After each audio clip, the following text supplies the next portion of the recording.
Affirmative Motion 2018.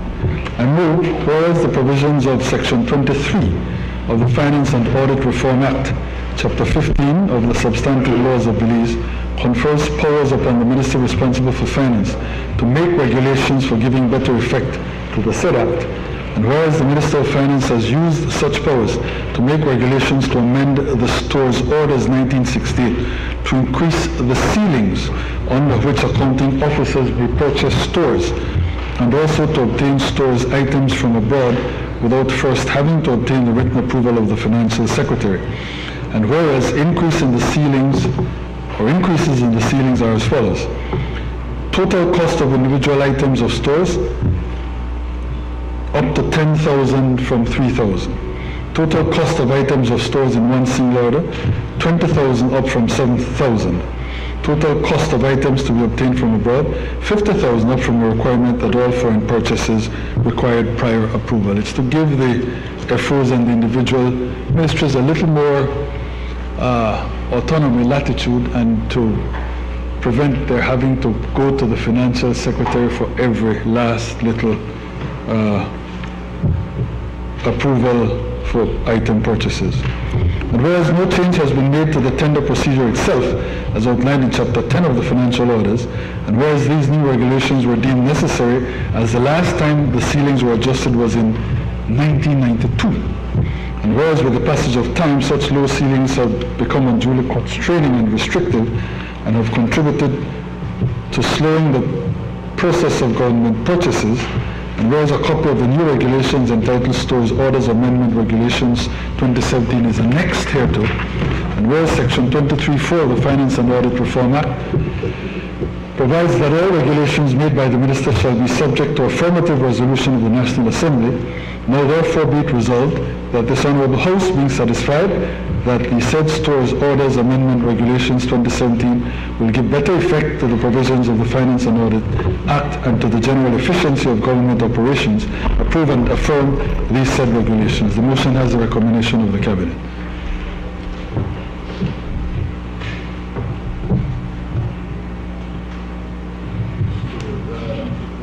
Honourable members, the motion is referred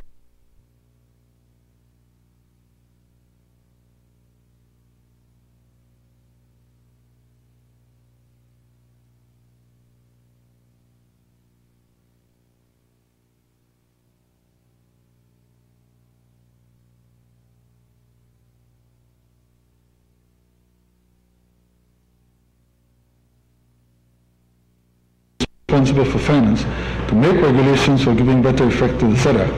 Whereas the Minister of Finance has used such powers to make regulations to amend the Financial Orders 1965 to increase the ceiling under which accounting officers may make verbal and written contracts, and whereas increases in the ceilings are as follows: 1. Authority to make verbal contracts, 10,000 up from 2,000. 2. Authority to make written contracts with approval of the Minister, 50,000 up from 20,000.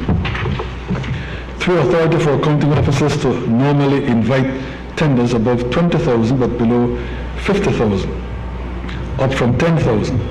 And 4. Authority above which accounting officers shall invite tenders above 50,000, up from above 20,000. And whereas these new regulations were deemed necessary, as the last time the ceilings were adjusted was 1992, and whereas with the passage of time such low ceilings had become unduly constraining, and whereas a copy of the new regulations entitled Financial Orders Amendment Regulations 2017 is annexed hereto, and whereas Section 23(4) of the Finance and Audit Act provides that all regulations made by the Minister shall be subject to affirmative resolution of the National Assembly, now therefore be it resolved that this Honourable House, being satisfied that the said Financial Orders Amendment Regulations 2017 will give better effect to the provisions of the Finance and Audit Reform Act and to the general efficiency of government, approve and affirm these said regulations. The motion has the recommendation of the Cabinet.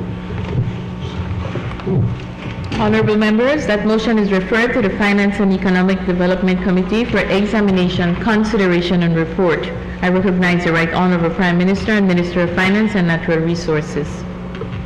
Madam Speaker,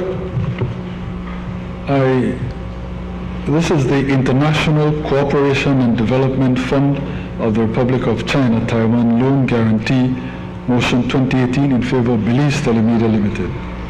I move, whereas BTL is a private company, whereas majority shares in BTL are together held by the government of Belize and by the Belize Social Security Board, and whereas BTL is desirous of borrowing funds from the International Cooperation and Development Fund,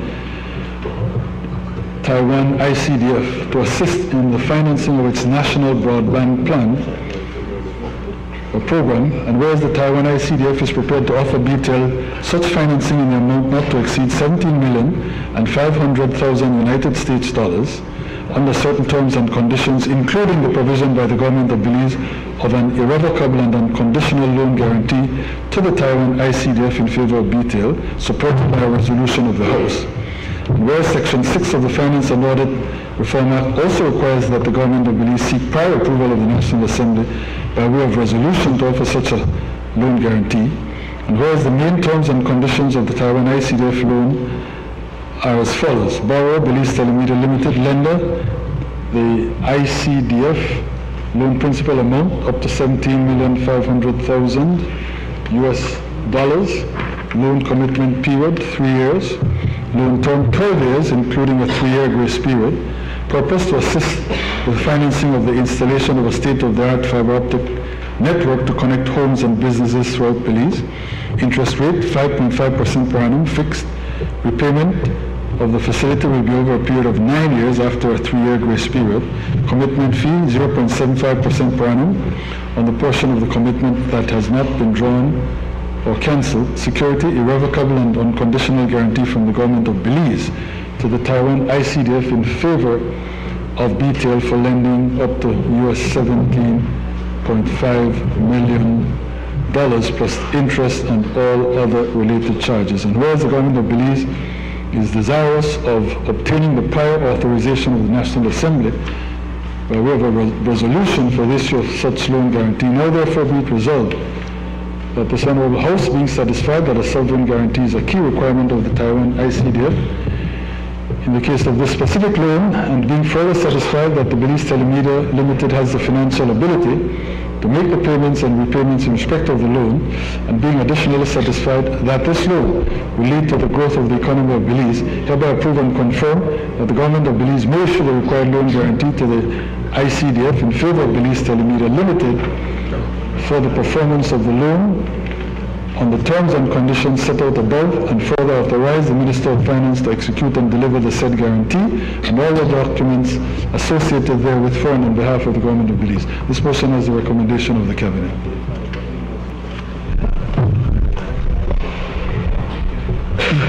Speaker, I rise to make my contributions to the debate on this particular motion, which is to borrow some US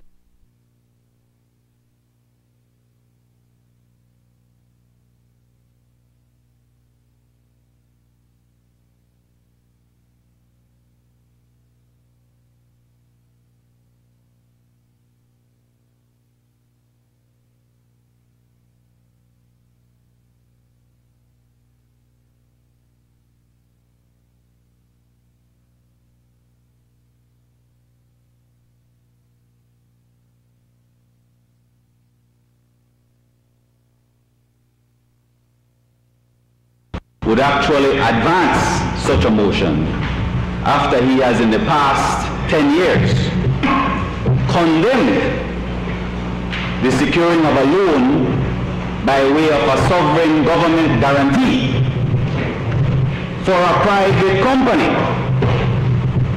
And I know the Prime Minister likes to bob and weave and duck and dodge as to whether BTL is a private company or a company owned by the Belizean people. And whenever it is politically expedient to him, it's a private company, I cannot tell you how much my son is making. And then when he wants to come to this house and rile his people up, oh, it is owned by the Belizean people. I don't know how he continues to bob and weave. And what we have before us today, if you read the motion, it says a private company. So the same thing that this Prime Minister has condemned in the past, He's now asking the Belizean people, or asking this House to approve a loan for a sovereign guarantee by the government. I thought I would never see this day. What does that mean, Madam Speaker? What does a sovereign guarantee mean? It means that if young Prince Anwar and the other board members at BTL cannot pay this debt to Taiwan, that the people of Belize will once again be on the hook to pay for this company that we have already paid hand over fist for. 560 million we have paid for this company already, you know. And Madam Speaker, this isn't the first time that we're coming to this House for loans on top of loans on top of loans. First it was 3G, then 4G, then LTE, now broadband fiber optic. It begs the question, Madam Speaker, it begs the question, what did we pay 557 million for? For a dinosaur, for a useless, obsolete pussy in a bag. That is what you're paid for if every time you have to come to this House to borrow more money. And so the Belizean people are shackled by you all. 600 million already. Loan on top of loan on top of loan. We're looking at close to $1 billion for this BTL, for this Barrow Pinata Limited that you all use as a cash cow. You all are using that as your own cash cow. That's what the Belizean people are seeing. Tell me something. Why is it, Madam Speaker, since this company is supposedly for the Belizean people, why is it that we don't get those dividends? Why is it that when we have the budget every March, we don't see the dividends from BTL and decide how we're going to spend it? What? Why is it not in there? Why is BTL treated separately and apart from the revenues of this country if it is that we supposedly own it? Is it because we want to continue to allow those at BTL to jet set to China, to cut these backdoor deals with Huawei and all of them for 90 million and 40 million? Is that the reason why we Belizeans don't have a say in how we spend BTL money? At some point you're going to have to face reality, Mr. Prime Minister. Either it's a private company or either it is a company for the Belizean people. But here we are today, Madam Speaker. Here we are offering a sovereign guarantee against something I never thought I would be debating in this House. And the next thing you all like to say, you all like to condemn about secret deals. This BTL is the mother of all secret deals. A hotel room in Miami, for Christ's sake. Hotel room in Miami. The Englishman and the Prime Minister meet in our hotel room. You know no shame? You know got no shame at all? 600 million, a blank check. A blank check. Honorable member, two of you are standing. Sorry. Madam Speaker. Member is being interrupted, Madam Speaker. And unless they are rising on a point of order, Madam Speaker, I ask he kindly be allowed to continue, Madam Speaker. I don't mind being interrupted. Honorable member. I don't mind being interrupted. Honorable member. Thank you, though. Honorable member, kindly proceed. Obliged, Madam Speaker. So, Madam Speaker, we are offering a sovereign guarantee for a private company that we have no control over. And the Prime Minister, and I think they came up with some ad, and I don't know which mathematician then they consult. Some ad that say by 2020, we would have made $1.5 billion. How do you all come up with this math when the books show that the company is only making 20 million a year? 600 million divided by 20 million, what that give you? It's not by 2020. We're looking at 30 years before you can even break even for this company. And again, we don't know what is happening with the dividends, with supposedly people's money, because you all are using it like your cash cow. And since when, Madam Speaker, does our friendly neighbor or friendly country, Taiwan, want a sovereign guarantee. They have given us loans upon loans in the past. Since when is it because Taiwan recognizes that BTL is overexposed, that they want to secure themselves, that when your company cannot pay, that they are going to be protected and the Belizean people will have to pay? That is a telltale sign that we're asking for a sovereign guarantee today. Madam Speaker, it is for these reasons that I say today that us on this side of the House, we do not support this motion whatsoever. Pouring money into BTL when in fact there has been no accountability, no transparency.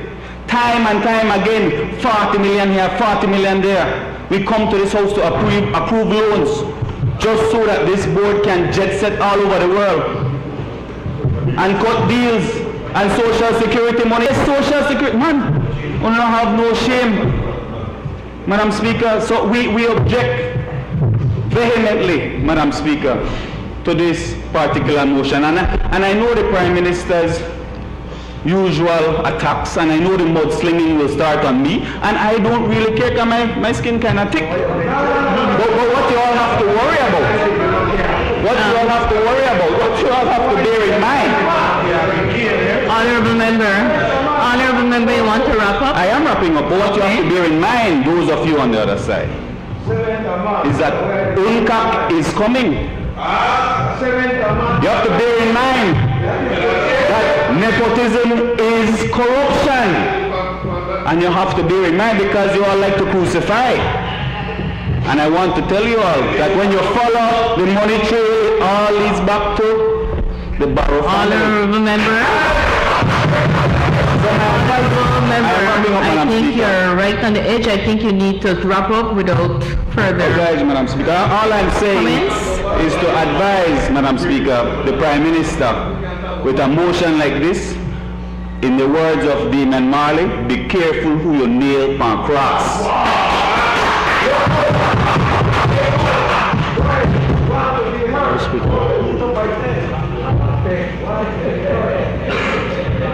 I recognize the honorable member.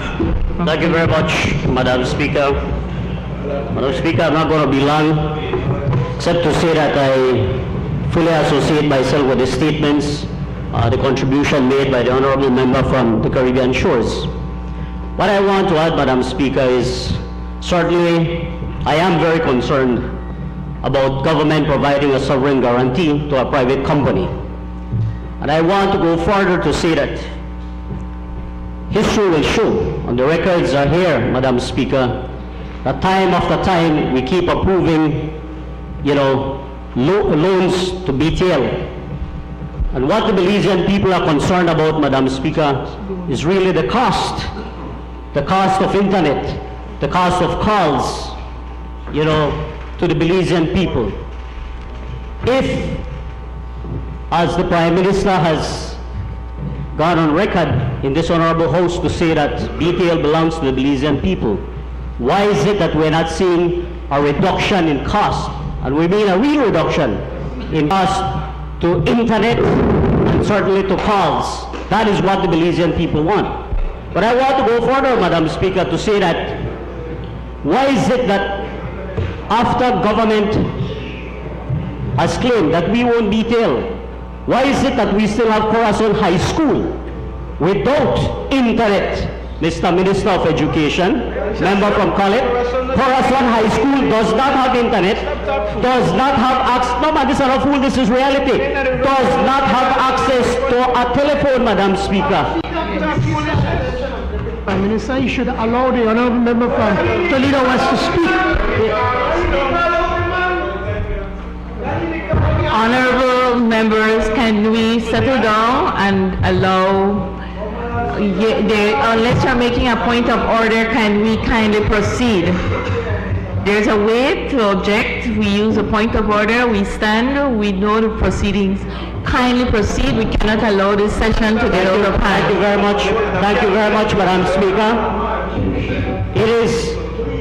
It is a fact, Madam Speaker, that today Corazon High School does not have internet and does not have access to a telephone. I am saying, Madam Speaker, I am saying government has gone on record to say that we own the company. Government is now asking this honorable House for us to approve a sovereign guarantee. Then I would like to see that schools are provided with internet, that they have access to a telephone, and that the cost of doing business in Belize when it comes to telecommunication, particularly internet and telephone, that those costs be reduced. That is what the Belizean people want to see, Madam Speaker. I thank you. Honorable Minister, Home Affairs. Thank you, Madam Speaker. Madam Speaker, I'm not sure whether the two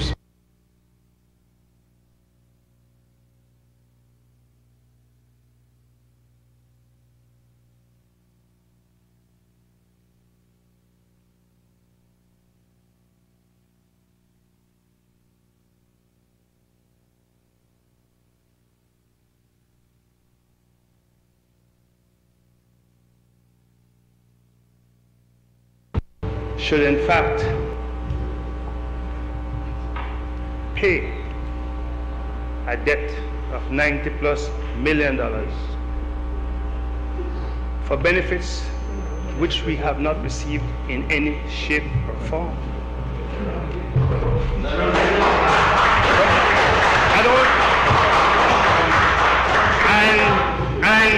And what they, Madam Speaker.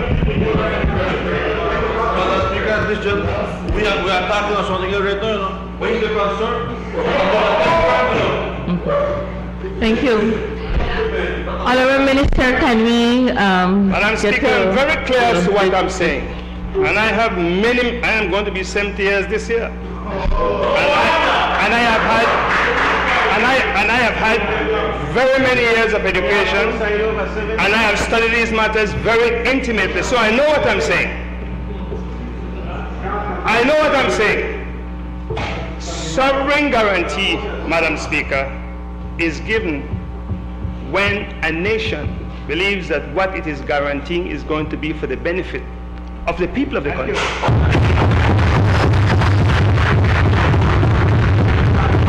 And you ask the very many people who are employed by BTL, and you ask the many people who are going to be served by this loan, especially the poor people in PG who don't have internet and who do not have telephone, how do you expect that they will get it? We have got to generate the monies through loans. And once the loans are generated, it is going to be supplied to them. That's how we function, because we do not generate on our own sufficient capital and surplus to make this capital investment. So that is natural and normal. And to hear the two brightest luminaries, or almost the two brightest luminaries on that side, take this very regressive and backward position, completely and totally confounds me.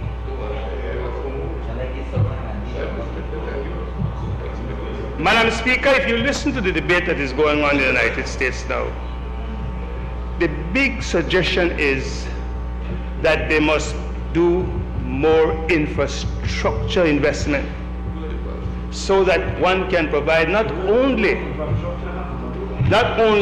employment, which is desperately needed, but also first-class and modern amenities.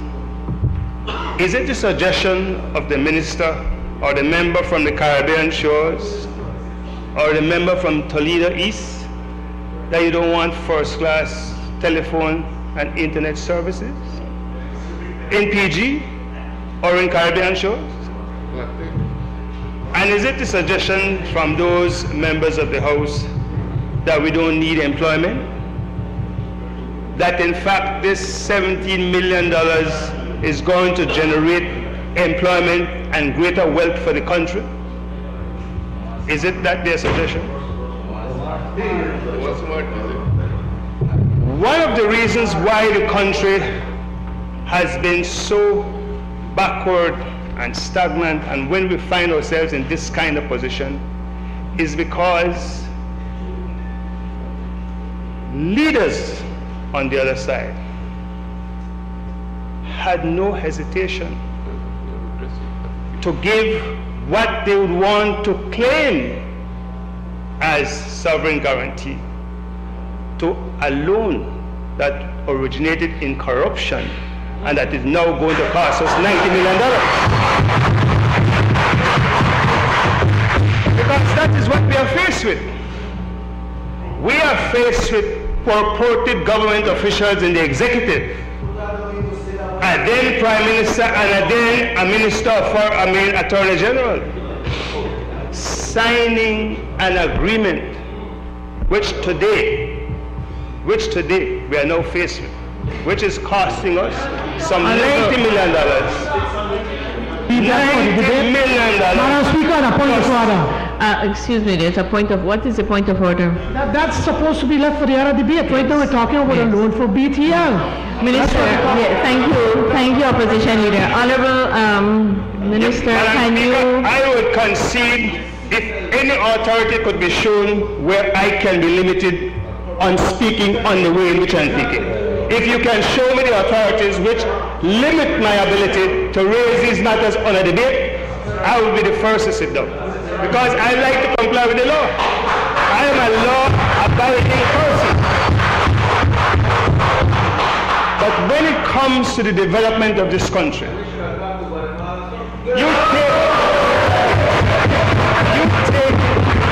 you take such a backward position.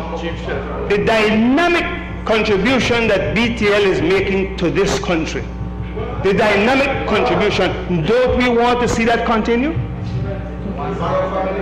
Has the people on the other side ever gotten a loan with an interest rate of 5.5%? They had no hesitation in dealing with a loan of 13%, which was ballooned to 17%. That's obscene. It's criminal. Here we have a 5.5% interest, fixed interest rate. And you talk about transparency. It has been brought to this house. It has been brought to this house so that we can discuss it and we can debate it. All the terms and conditions are being put before you. And this is not a sweetheart deal. This is not a deal for the boys and for their pension. This is a deal for one of our premier, if not the premier, local company, which is largely owned by government, the social security investors, as well as the government, and as well as the private people. I can tell you that I know of people who do have a few shares in it, not a lot, but they're ordinary people. I never had the resources to invest. I never had, and I must say incidentally, Madam Speaker, that I have never been driven by the desire for wealth. I came into this world with nothing, and I will leave with nothing. So that's not my motivation. That is not my motivation. And I have been involved with politics not to hustle. I started active political activity when I was 12 years old. And I have kept the course. And the only thing I can say to you, Madam Speaker, is that I'm going out poorer than I came in. But I chose that. That is something that I chose. But if it's the last thing I want to see, I would love to see, like the member from Toledo East, all our schools have free internet. I would love to see all our schools have free telephone. I would love to see all our people have swift internet, because that is the tool of the future. How can you possibly oppose that? How can you possibly oppose that? This is not the Intelco deal that never materialized. This is not the Intelco deal that never materialized. This is not, that is not a US guarantee that the people have seen nothing and get nothing from. This is an asset that is there. It's a multi-million dollars asset. It is generating multi-million dollars. And it is benefiting people across the length and breadth of this nation as well as abroad.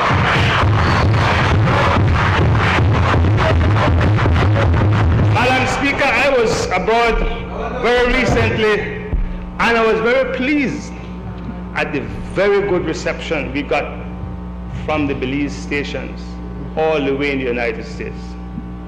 That has to be out of the telecommunications service and industries that we have. It is pleasing to hear Belizean voice abroad and to know that our telecommunication services are so up to date that in fact we can transmit in such a good, easy and smooth way.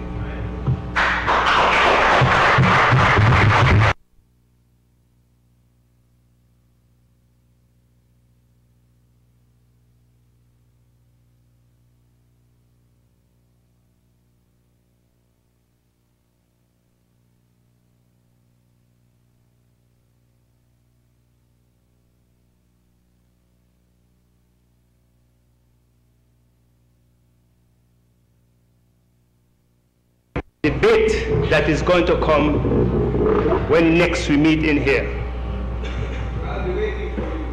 And I will simply end with this, Madam Speaker. When I come into this honorable house, I come as a representative of the amputee, a man who we call Mr. Ambush, who lives in my constituency and who has no legs. I come to speak for him. And I am sure, I am 100% certain that he will not encourage me to give $90 million plus to a millionaire. Let me leave you with that.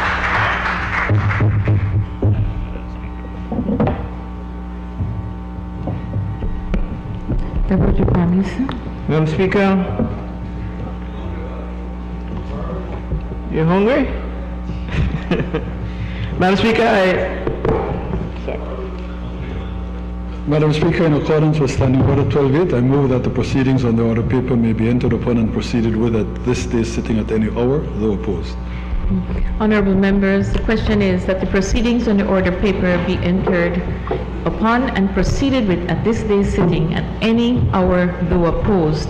All those in favor kindly say aye. Aye. Those against kindly say no.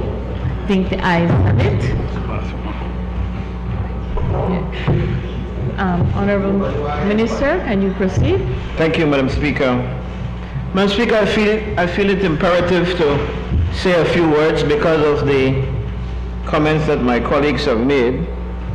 And Madam Speaker, I find it rather difficult to speak on this issue without, of course, speaking about that other sovereign guarantee that was made by my sometimes friend from Fort George some years ago.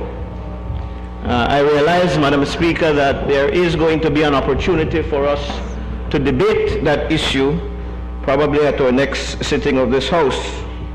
But Madam Speaker, in terms of what is before us today for BTL and the kind of criticisms made by my friend from Caribbean Shores, we have to ask what world they're living in, because, Madam Speaker, this is, first of all, a guarantee for a loan that is coming to us at a very reasonable rate, 5.5%, not the kind of commercial borrowing that those on the other side were accustomed to. In fact, if we are allowed, Madam Speaker, to just glance at that other bill that was presented this morning that we will debate at another time, you look at the interest rate and where they were borrowing from and all of that, you will see that this is in fact something that is good for Belize in comparison to what was there, where they were paying 11, 12, 13% from DFC and higher commercial rates from the Belize Bank.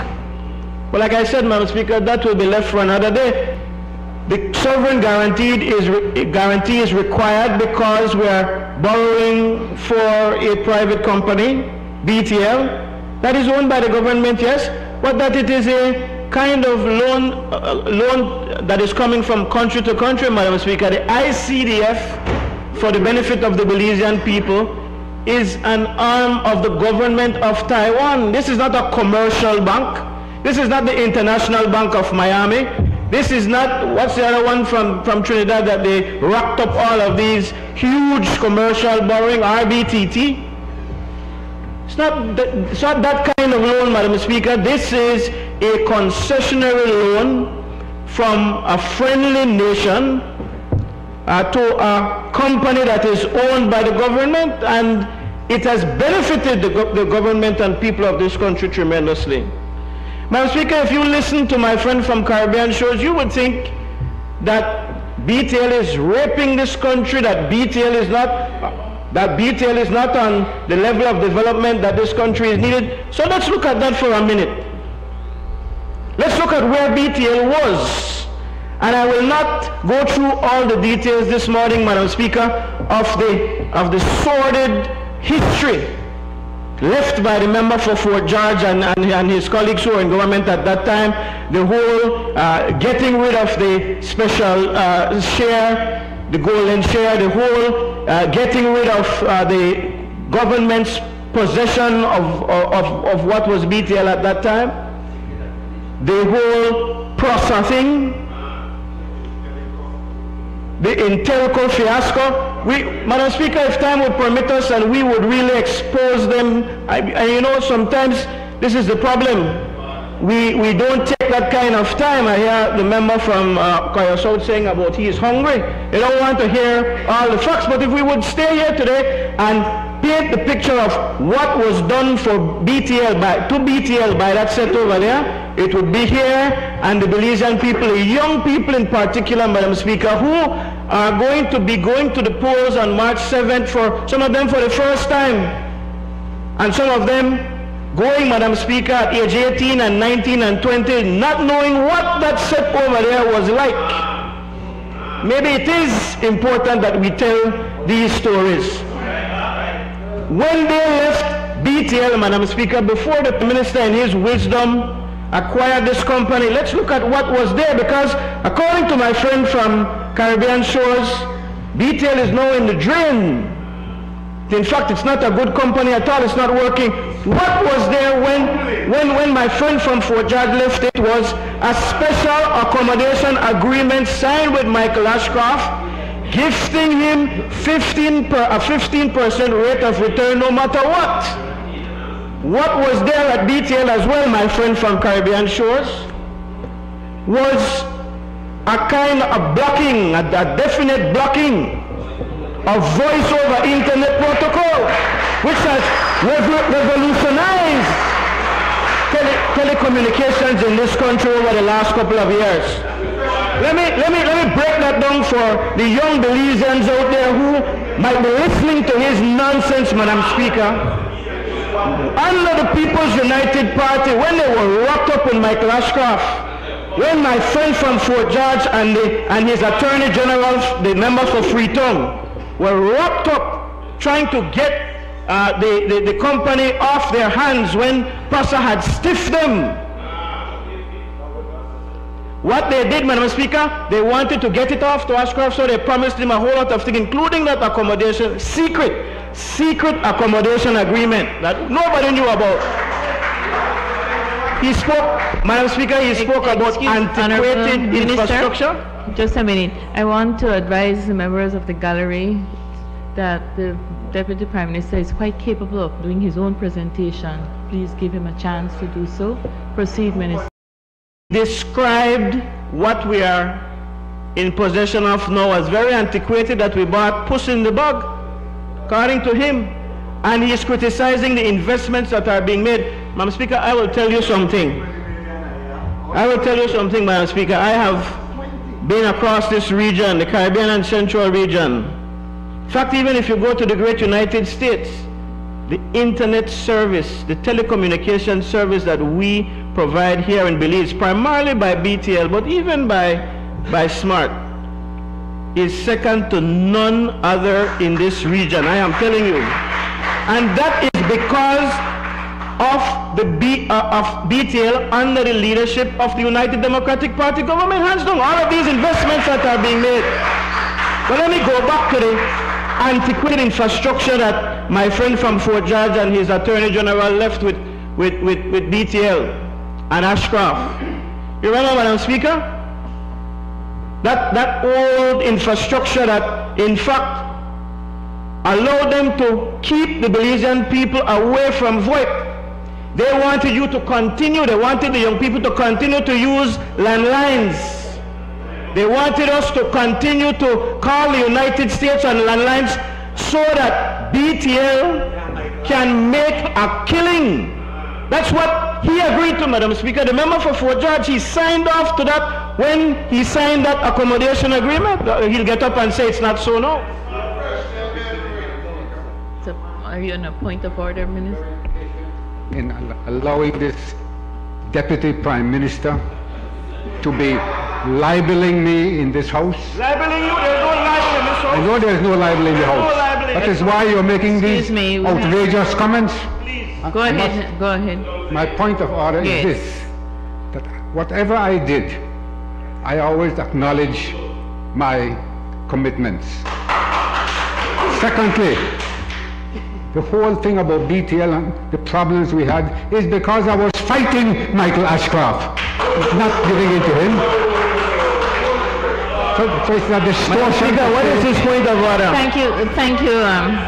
Fighting. Honorable Deputy Prime Minister, kindly proceed, but try and bring it closer to the bill that's Madam being Speaker, we're debated. talking about why is it that this borrowing is important, and they were the ones who spoke about the mismanagement of the company. When that is not the case, he was fighting Michael Ashcroft.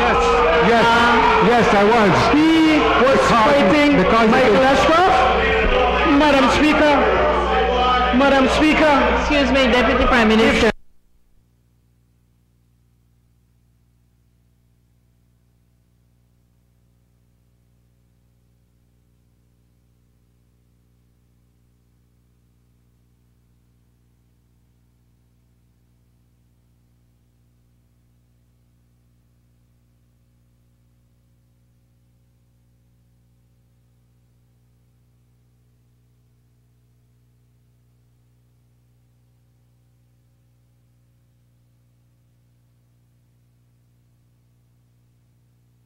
Agreement telling him that he is guaranteed a 15% rate of return.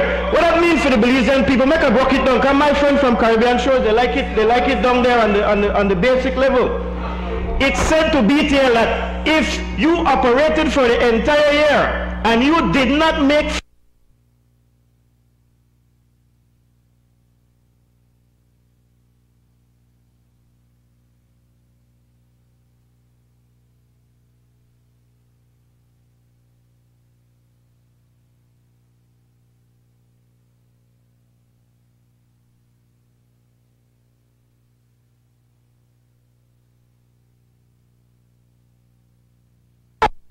the Belizean people, and you will have the audacity to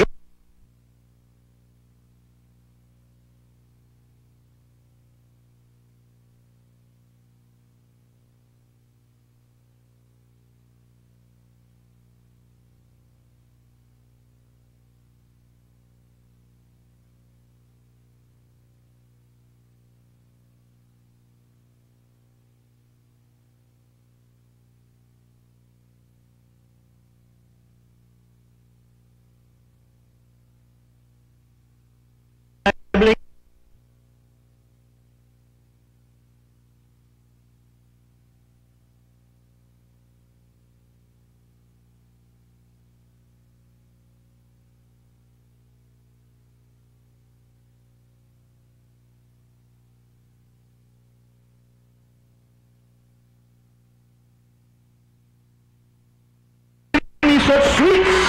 Madam Speaker. Please. Madam Speaker. Let's go right outside. Madam Speaker. Give me half of your million. Point of order, Madam Speaker. What is the point of order, member? Madam Speaker, 38.5.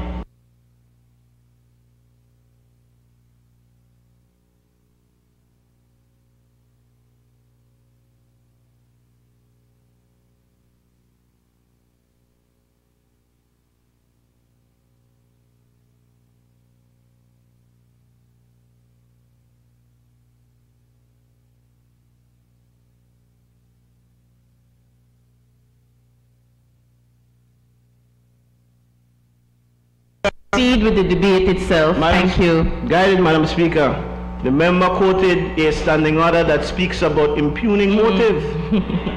I am not impugning any motive, Madam Speaker. I am saying what is factual. If the member can get up, well, given it is him, he has the audacity, he has Finnegan would say he has more nerve than 10 bad teeth.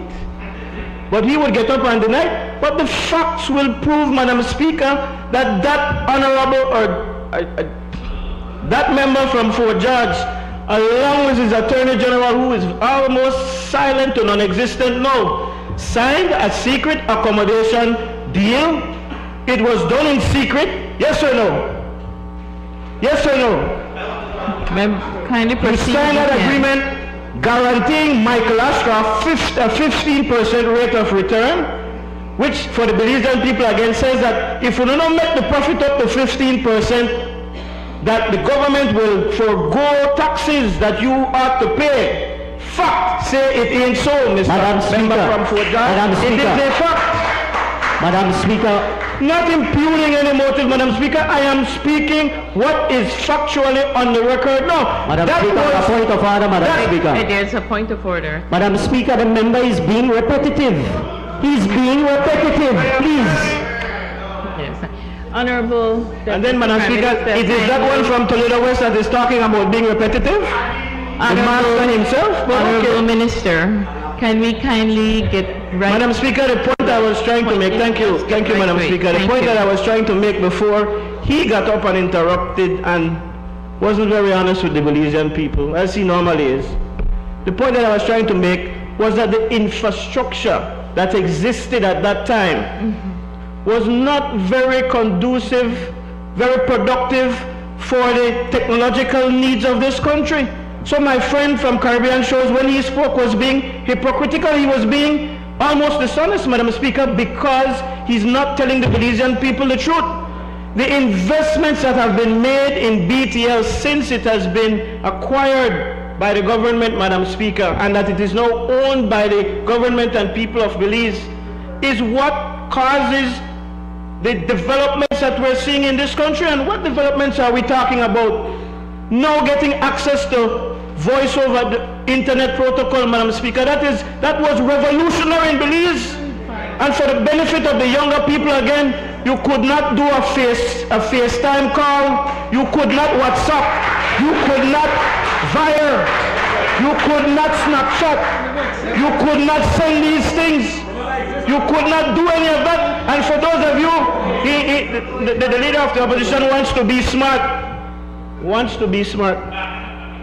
There were software applications back then. Uvu, you know about Uvu? That was in existence 10 years ago when there was not the permission for us to use VoIP.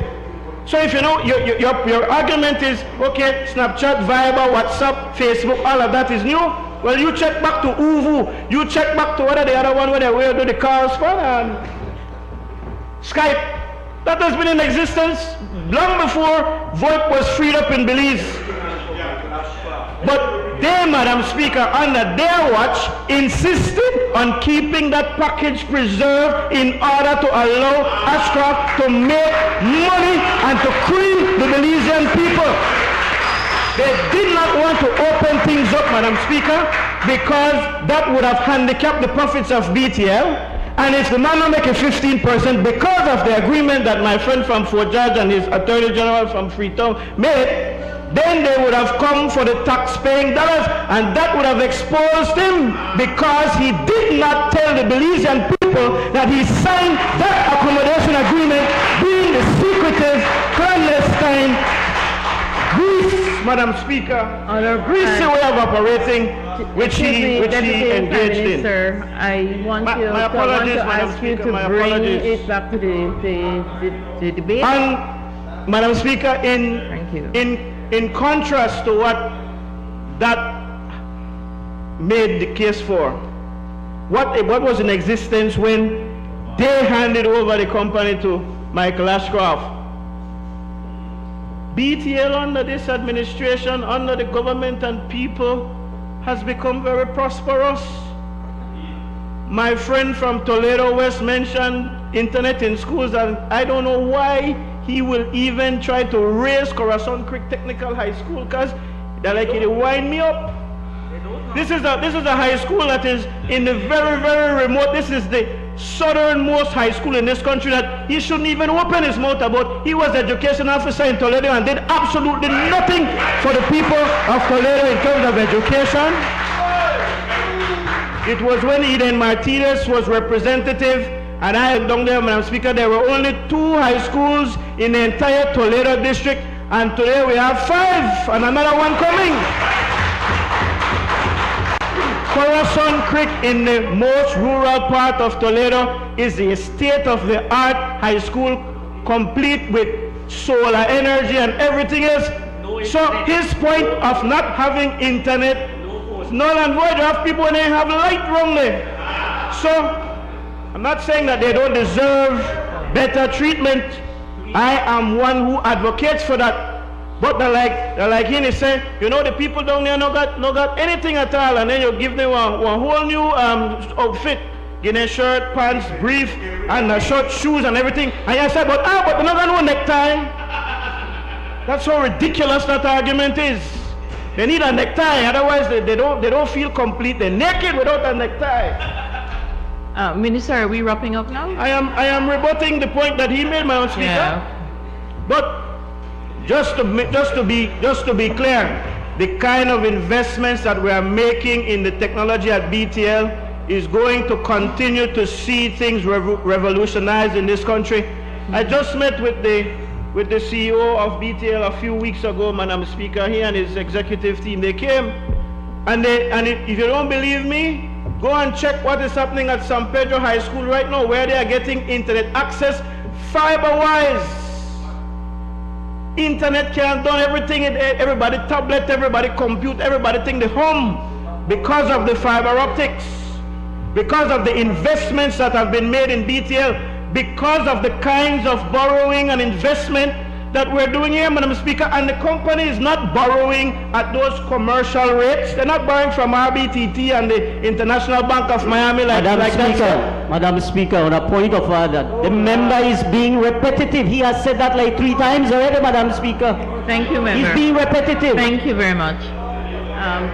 DPM, I hear you say that you're wrapping up. Yes, Can we just... but they keep on interrupting me, Madam Speaker. But please stay with the debate and wrap up for us, please. If they would allow me to go on unimpeded, I might well finish and sit down.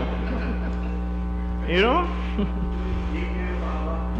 All of the schools, Madam Speaker, once we get onto fiber will increase the contributions, and BTL is already very generous. BTL is already very generous to what it gives to schools. Granted, there are some remote areas, and in fact, the CEO of BTL could tell you, that was my first question. Not tell me about one they give now, how much megs they got. Now tell me, the company is the property of the government and people. I understand it is a private company, but it is the government that owns the majority shares in that. So the first question I asked the CEO when he come, I'm glad for here, I know they do so much already. Tell me, what is the benefit of the Belizean people owning this company? And how is it we're going to improve? Which he answered very readily. Of course, there are political decisions that have to be made that we can push at the cabinet level. But they're going to ensure that all of these schools, and San Pedro High School is the first one, the facts are there. I've also asked for Ladyville Technical to be included because Ladyville is in that area, Los Lagos, Large Bank. Ladyville Technical is in that area where the fiber has already touched, and some parts of Corozal. All of this. Then I listened to the member from Toledo West talk about he has seen no benefits, no reduction in rates around this. What part he live? Well, Madam Speaker, if you check what internet rates are now, it's slashed completely compared to what it was even 2 years ago, 3 years ago, when they used to pay $50, $60 for 128 and 256 and 512. half of a meg. Used to pay all of that. Now you're getting a tremendous amount of speed, megabytes per second. And your allocation, now BTL has me on a plan. You had to pay about $100 and I have about 18, 19 gigs of data for the month. So much that I can't even use it. For the same price that we used to pay for 512 a few years ago. But your phone bill, everybody's phone bill going down, Madam Speaker, because of these investments in technology and because this government, when it embraced BTL, did not do what they did. They did not say, we stuck to the old infrastructure, make we promise to keep things this way so that the government and people could make money. No, embrace the challenge. We open things up understanding that we would be losing revenue as a result of opening things up. We'd be losing the hard line, the foreign cars. We'd be losing all of that. But they were smart. They said, all right, not like the other smart. They were smart. They said we will be losing revenue here, my good friend Ned Vasquez and his team, including Anwar Barrow. You seem to have a problem with Anwar Barrow, member from Caribbean Shores. Maybe that kind of man smarter than you because you have not been able to do some of these innovative things for this country. Oh. What they did, that executive team said, we know we're going to lose money from the old infrastructure. So let's invest in new infrastructure. Let's make our money off the data. Let's make our money off the internet. Let's drop the internet rate so low that everybody will feel that they need to have a device in their hand. Let's increase the customer base from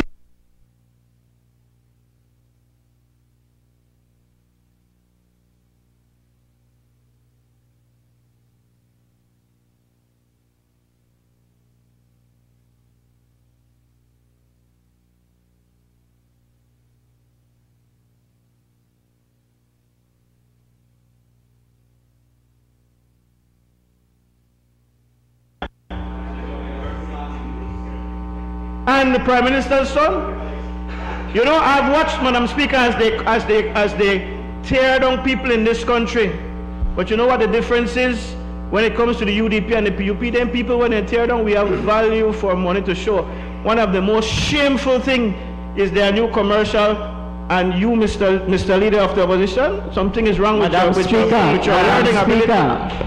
Please, Madam Honorable Minister. Please, he is not limiting himself to the debate. I hear you. Honorable Deputy, can we wrap it up? Everything that I have said, Madam Speaker, is in response to them. So if they can say it, I can rebut. That is the purpose of a debate. Yes, I'm still asking you though, Deputy, to please keep Much it obliged, Madam Speaker. Thank you. Obliged. But I was saying that my friend, the Leader of the Opposition, kept on saying $40 million for the Civic Center. I invited him when we had the open day, you know. He didn't come. I sent you a public invitation on Facebook along with Colonel Hyde and along with Karim Musa. Thank God Facebook have records. Go back and check. But I will assume that you are not up to date with the technology. That's why you're fighting this loan to BTL right now. You're backwards at smart. You're not so smart at smart. You there, Mr. Smart, go up on Facebook. I extended invitation to all of you because you're talking nonsense. They're criticizing these developments, Madam Speaker, but the people who they're criticizing have produced good quality work for this country, I just want to put on record. This is why I can't do that, Madam Speaker. This is exactly why I'm not able to finish. They keep on interrupting us through Facebook. That's being very disrespectful. And that's something that we will not accept and tolerate from this Deputy Prime Minister. If he wanted us there, he can send us an invitation personally to us. Obviously, he's grandstanding and playing politics with this matter, Madam Speaker. Thank you, Opposition Madam Leader. Speaker. Honorable Deputy Prime Minister. Madam Speaker, I have often heard my friend, the Leader of the Opposition, and this great old party condemn me and condemn my boss, the Prime Minister, for being arrogant, but my goodness, that just took the cake.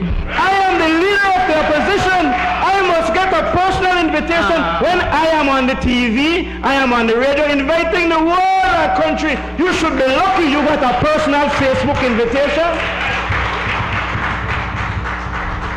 But anyway, Madam Speaker, I realize that it is a fruitless exercise to try to tame that crowd. The Belizean people already know them. That is why on March 7th, they are going to vote for the United Democratic Party again. But we must not let them slide, Madam Speaker. They come here, they pontificate. That young member from Caribbean Shores, the younger Musa, continues, Madam Speaker, to behave like he's so holy and righteous. You are the son of the Prime Minister that was the chief architect of all of that corruption, and the chief does not fall far from the block, my friend. It's a matter of time before you are exposed. But Madam Speaker, we cannot continue to allow them to slide. This loan motion, Madam Speaker, is crafted very well for the Belizean people. 5.5% interest rate from the ICDF, which is an entity of the government and people of Taiwan. This is a friendly loan, Madam Speaker. What did they want? What did they want us to do? To go and borrow from the international community? Honourable Prime Minister, I'm hoping that you're wrapping up. I don't want you to get back into the same information again. Please wrap up. I am trying. I think you said and I am everything. That the loan that is before us is a wonderful loan. I support it on behalf of the government and people. And of course, the great constituents of the College Division, which, Madam Speaker, I'm not sure I'll get up anymore. So allow me, I wasn't here to give them Christmas greetings, but please allow me to give them the very best wishes for the new year. I look forward to campaigning with them, embracing them, and delivering College one more time. Thank you. Thank you very much.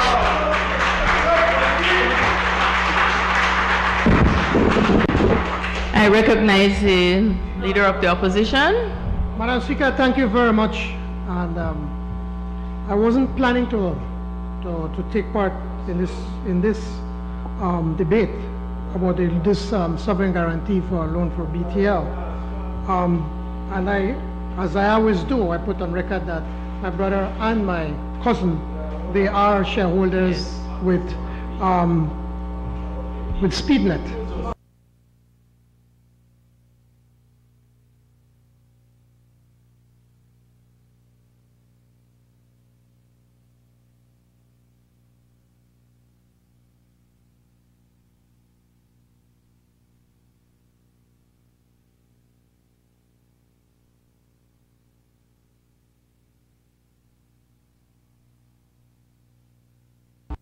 But, Madam Speaker, I think that those on the other side are missing the point.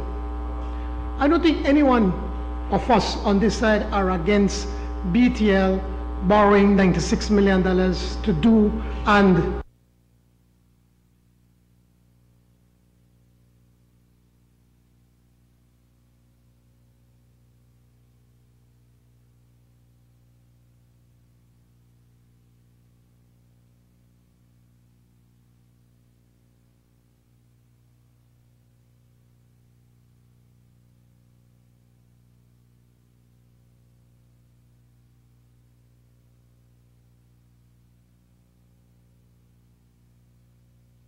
Speaker, could I ask that he make that clarification loud and clear to the Belizean people? Thank you. Yes. Go ahead, the Opposition Leader. I don't know if he's trying to be a fool or he's trying to be funny.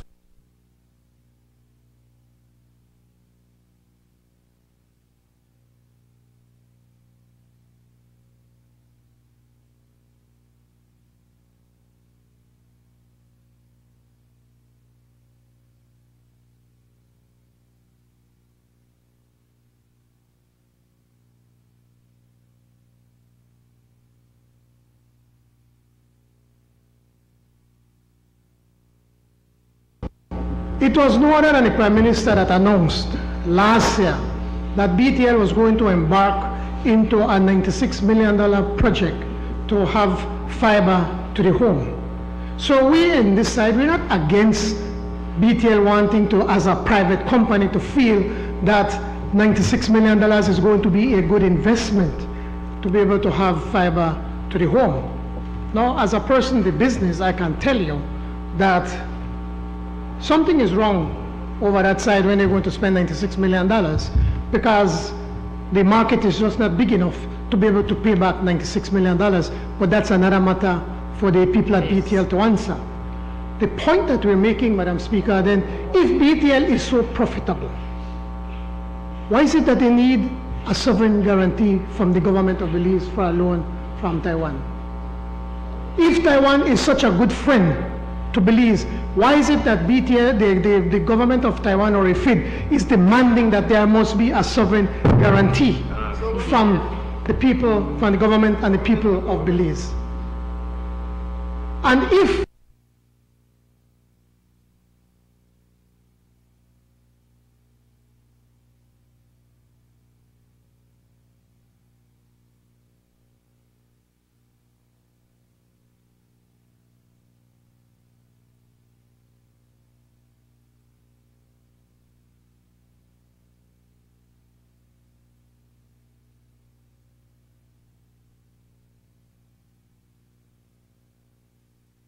there is no need for a sovereign guarantee.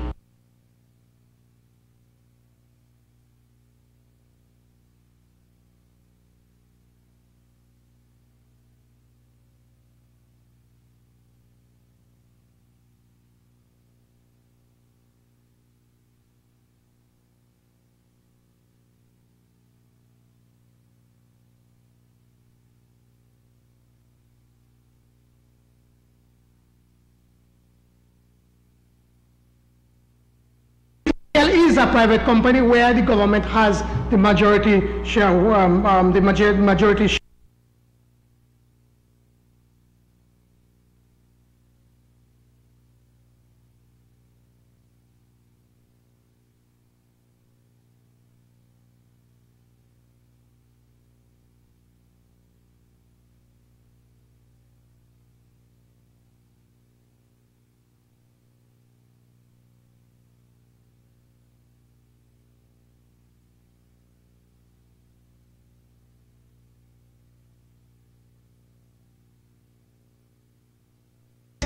UDP and BTL that have overseen the expansion of BTL, have overseen the expansion or the introduction of 3G, and then I said 4G, and they told them it's not 4G, it was 3.0.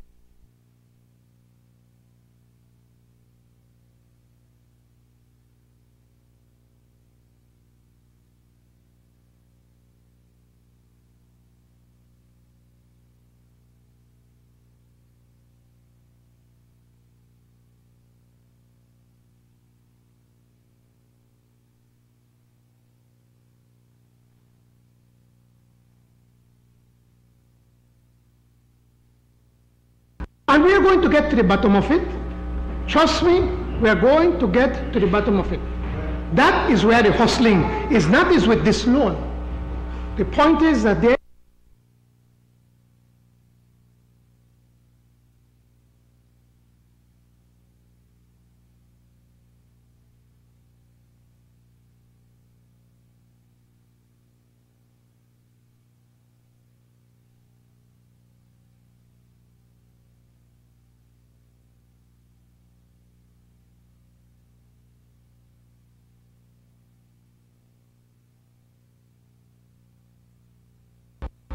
listen, man, learn something now. I'll try to teach you. I'm trying to teach you something. Just give me a moment. You can't teach me nothing.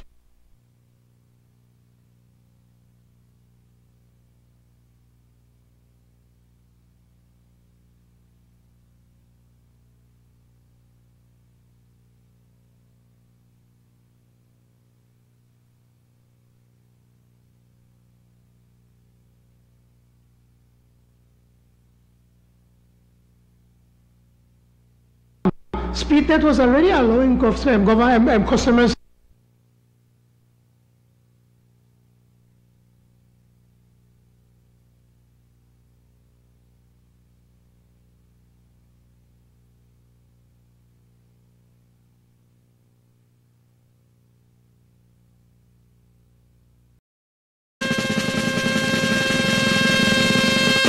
We We are the champions. Attention, residents of Belize Rural North. Start your year right. Clear the land style. On Saturday, January 6, 2018, it's the rescheduled Clear the Land T20 Cricket Showdown in Crooked Tree. Starting at 10 a.m. is the third place match featuring Uprising of Isabella Bank versus Summer Fever of Bermudan Landing. Then at 1:30 p.m. that are not going to benefit from fiber to the home. BTL, rightly so, as a private company that is driven by profits, is going to concentrate in the better markets like Belize City and San Pedro, Placencia, Bermopan, San Ignacio, Santa Elena, and then they're going to go into the other towns.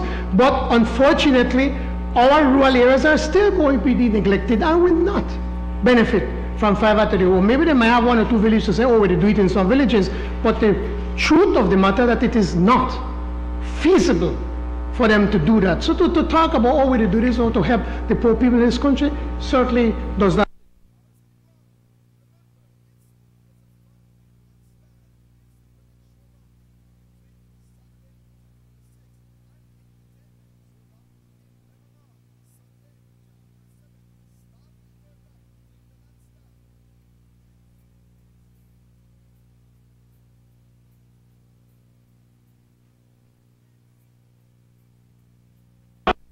Madam Speaker, here I have the latest ad. No, come, wait, look at it. No.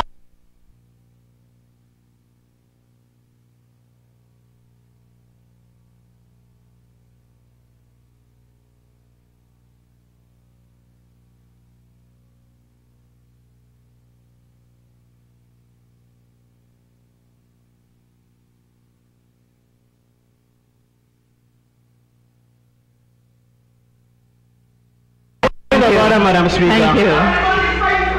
What's the point of order? The member may well have a right to make that case in his private.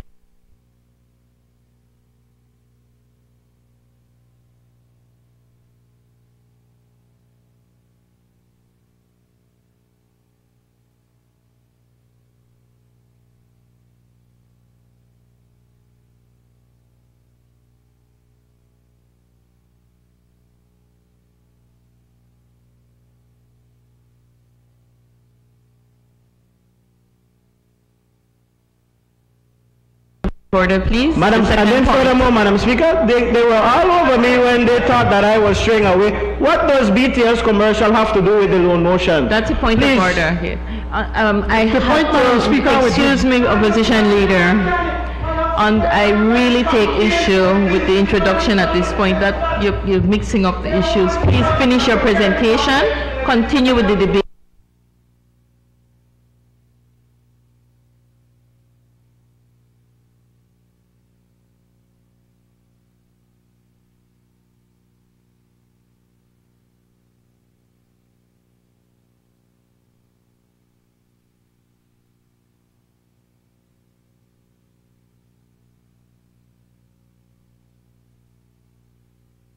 Please kindly have a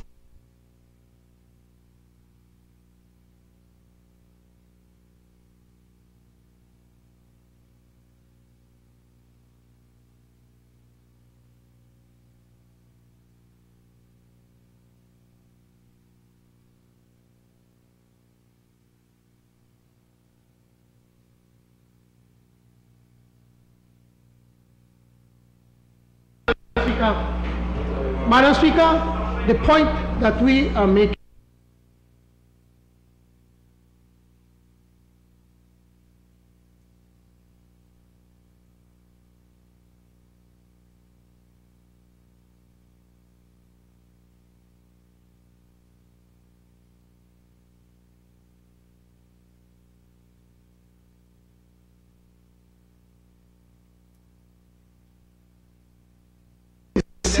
in offering any sovereign guarantee to any private company. Thank you, Madam Speaker. Thank you.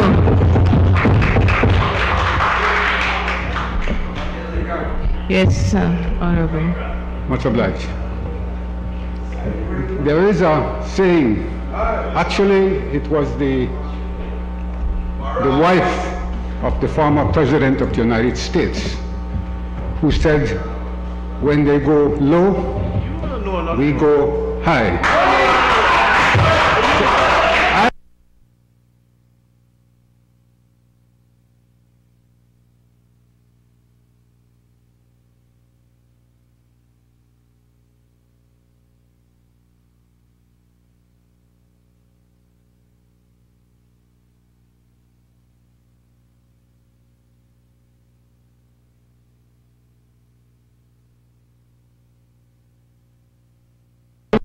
This is the third time I'm speaking to the gallery. I'm not tolerating it, and the officers need to take note of those persons who are not listening to my instructions. Kindly proceed. Madam Speaker.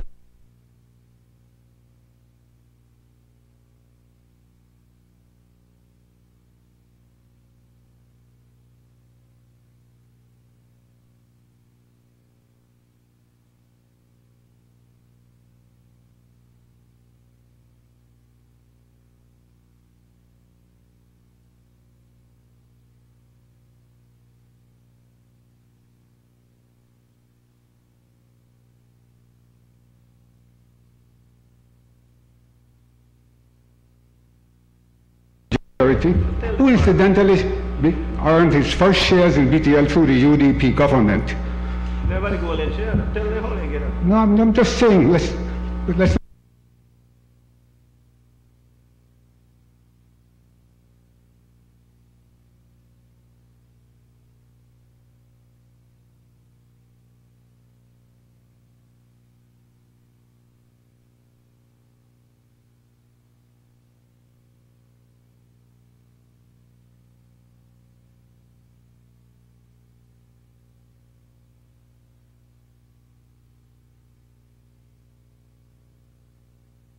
me and the PUP from 2008 and before, and you've won elections over it, but now you realize, you really realize that you're on desperate straits now because the UDP is really going down.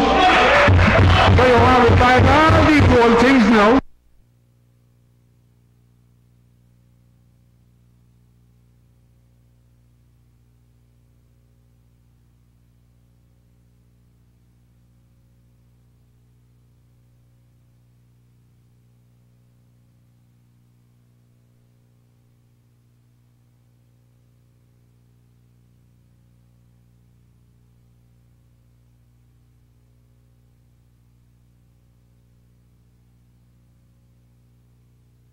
The accommodation agreement pales into insignificance compared to that 500.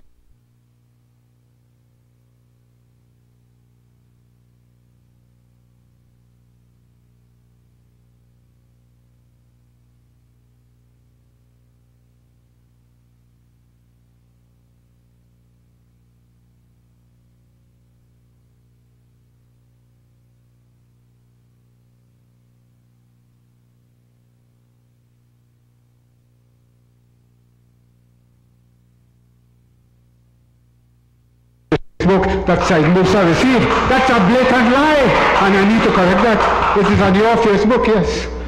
Madam Speaker, on a point of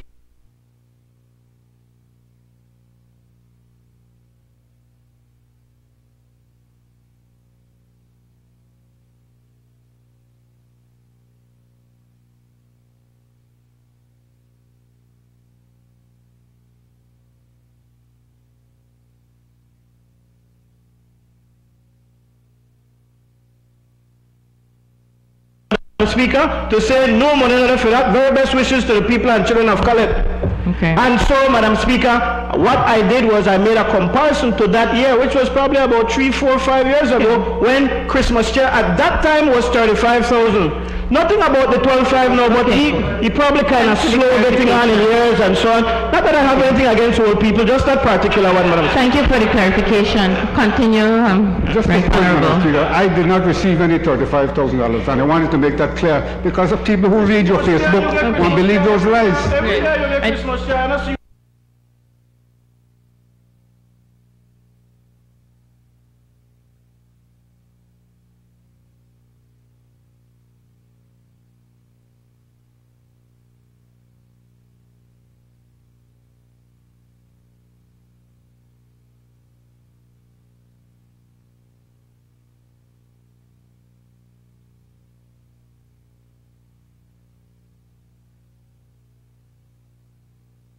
Attention to the leader of the opposition and to the member of the Caribbean Shores that it was enshrined in the Constitution of Belize that BTL, the water company, and the electricity company, that the people of Belize must have the majority shares in it. So these companies are owned by the people of Belize by majority shares. So I want to make that quite clear. Secondly, Madam Speaker, especially to the member from Caribbean Shores, I think it is time for the name calling to come to an end, and we don't have to get personal, the boroughs and the boroughs this, because, sir, we live in a small countries, and at the next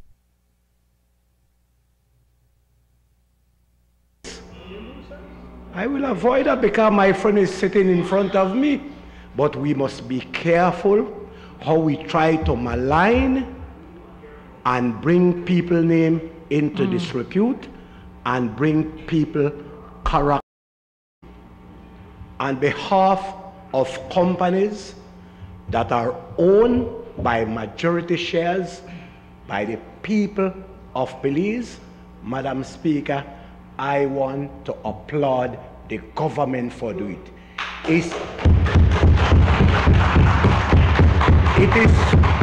It is two different things from making a sovereign guarantee to a private entity, a private entity that prosper for itself, that ship out a profit outside of the country, is a different thing. And to make a sovereign guarantee for the water board, for the telephone company, for the electric company, which all have majority ownership by the people of Belize, Madam Speaker, it's a completely different thing from making one to a company that is privately owned. And on that note, Madam Speaker, I support the motion.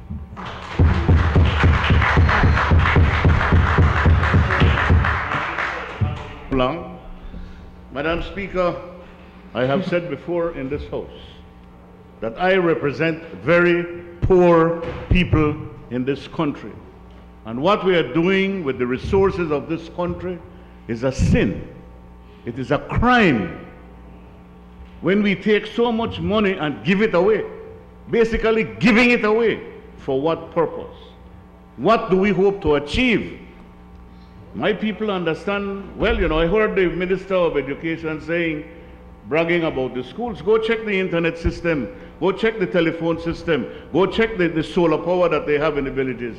They can't maintain it. These things need maintenance. These things need money that we are not giving to the schools. We just leave them there and say, you take care of it. But Madam Speaker, I get back to the point. $500 million for BTL. Given away, man. We never had to do that.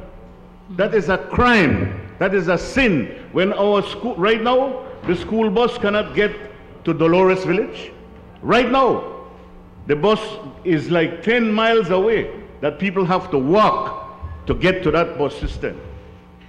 When we can give away, this is what our people understand, you know. We will come back to this House and debate another giveaway at the next sitting of this House. Giveaway.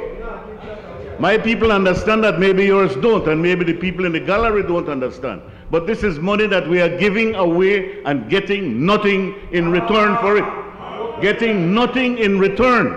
This is a sin, this is a criminal offense against the Belizean people and our Belizean voters. Madam Speaker, they talk about telephone. We ask in this House, Otosha, telephone is still not working. They have to walk like a mile to get to the box to use the telephone when it is raining. We said it in this House before. The telephone in Corazon, the same problem. How many years these people have been suffering because they cannot get to a telephone when there is an emergency in a village.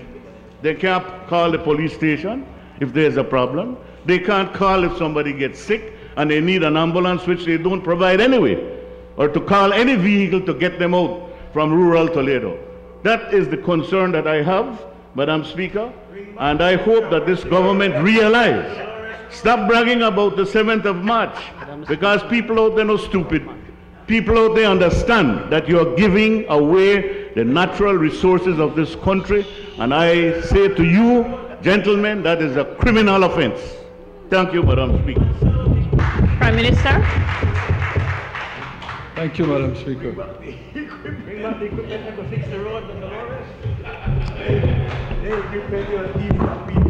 You know, Madam Speaker, the leader of the opposition, perhaps quite properly, in getting up to speak, placed on record once more the fact that with respect to telecommunications and BTL, he is in an extremely severe conflict of interest situation.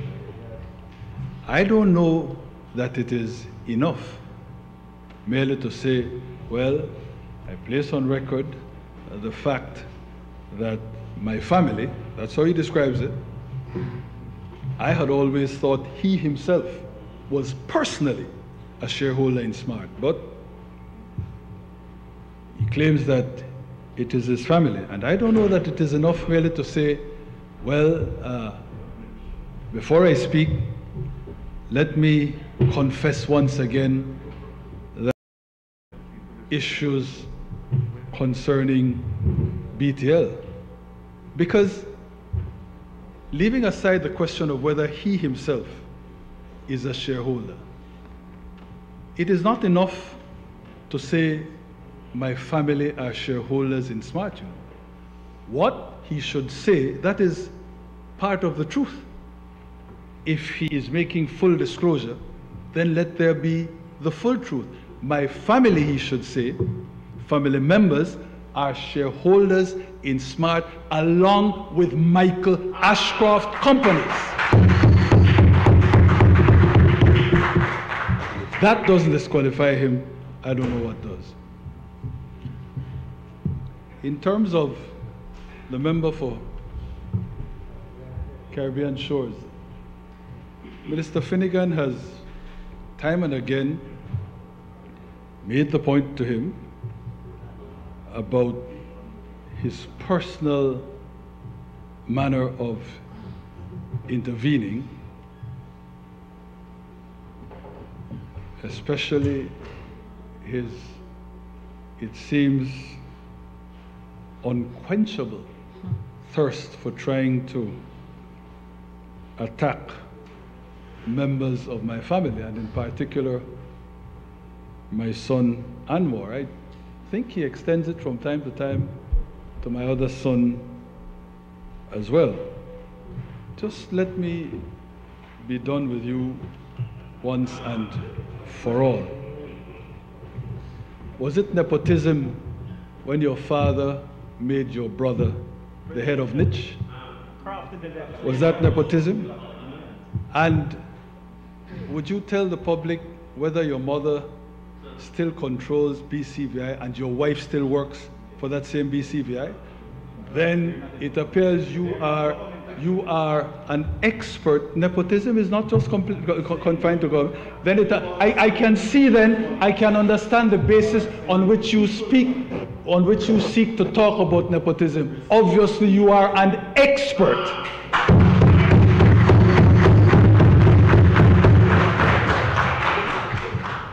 And furthermore, Madam Speaker, leaving that aside, in terms of the substance of your intervention, such substance as there was, you were completely undone right at the start by your inability, your depthless lack of capacity to understand that there is no inconsistency between a private company being owned by the government and people of Belize. For God's sake, man, you're a lawyer.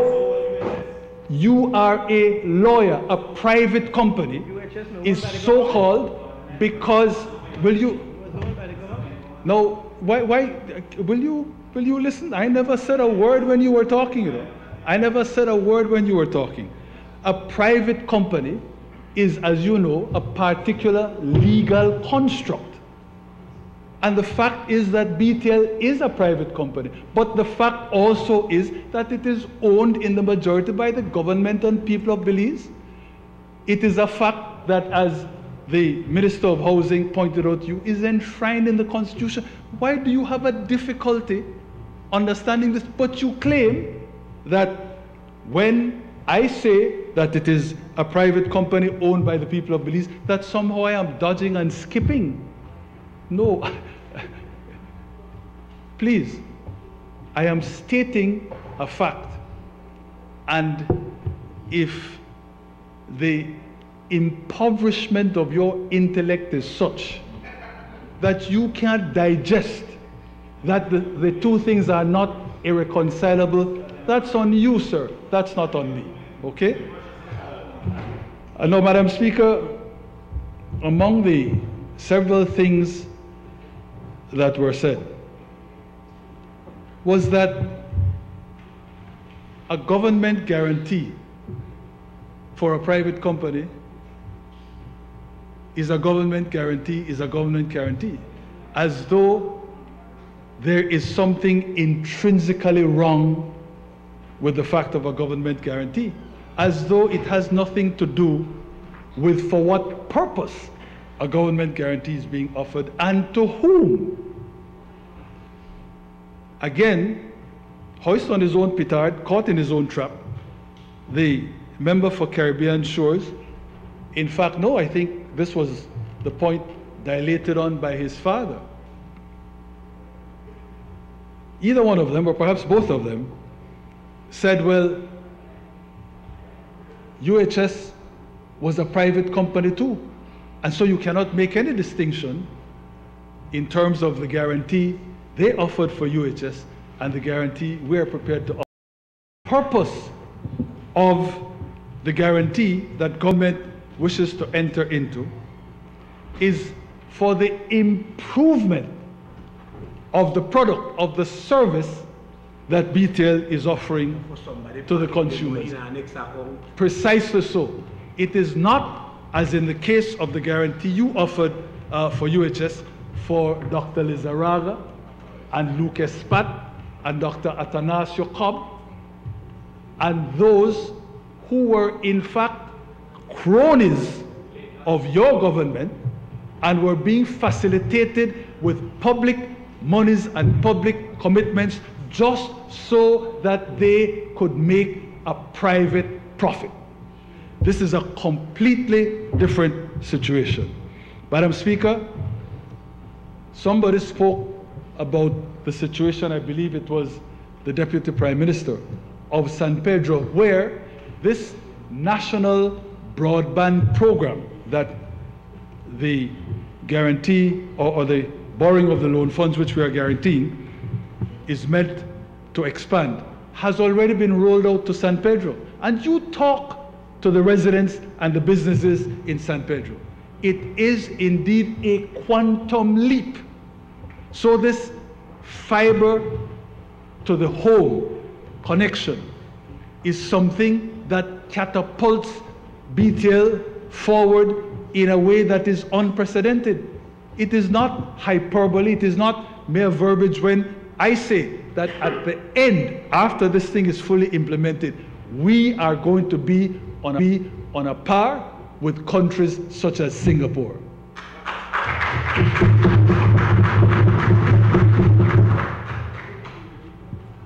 Madam Speaker, there is nothing unusual about the government of Belize offering sovereign guarantees to public utility companies, even when it was at a time when these public utility companies were not owned by the government and people of Belize. You all did it for BWS long before government completely owned BWS. You did it for BL when BL was owned by Fortis. You didn't do it for BTL, but the point is well and truly made. If it could be done because it was seen as in the national interest in terms of electricity, in terms of the expansion of the water system, there are loans from CDB even now to BWS that the government continues to guarantee. How on earth can these people not agree that there's a huge distinction to be drawn between that set of circumstances, those sets of circumstances, and a guarantee to UHS? That was not a public hospital. That was not in any way akin to the public utility enterprises. That was strictly for individuals driven entirely and completely by the profit motive. BTL, owned by government and people, of course is there to make money. We have to make money, in fact, to ensure that all that we spend to acquire BTL doesn't just go for naught. But BTL also has a social conscience. And that is the difference between the government-owned, the publicly nationalized BTL, and precisely, and the Michael Ashcroft-owned BTL, where all the monies were going out of the country, where there was a management fee. You talk about how much Ruckus is making, something like what, 18, 20, some outrageous amount every year.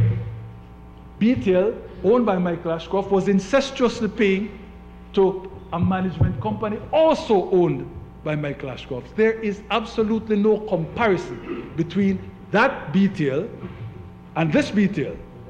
That BTL as well, I want to correct something that the Deputy Prime Minister said. In terms of that accommodation agreement, what was given to the Michael Ashcroft-controlled BTL, Madam Speaker, was not just, as the Deputy Prime Minister said, an accommodation agreement that held that if the company did not make a minimum of a 15% rate of return, somehow taxes would not be charged, you know. It was worse than that. It was that the government would find the money, take the money out of its pocket to make up the shortfall between the 15% rate of return and what he said he made. And there was no, furthermore, there was absolutely, Madam Speaker, no objective method of determining whether any claim that he made, and he did make a claim, we had already paid $7 million. Any claim as to a shortfall was legitimate. It was left entirely to the Ashcroft Alliance. Finally, Madam Speaker, there can be no doubt that under the government-controlled BTL, prices have gone down, services are better. You know, the Financial Secretary and I were talking. We have a little disagreement because he's making the point that in terms of GST, we're not collecting what we should collect, you know, with respect to BTL, because services have migrated. Everything now is data. People don't make calls except they do it using the data aspect of the service, the WhatsApp and the Viber and that sort of thing. These people absolutely do not tell the truth, and in this case I believe I have to point the finger at the leader of the opposition, in saying that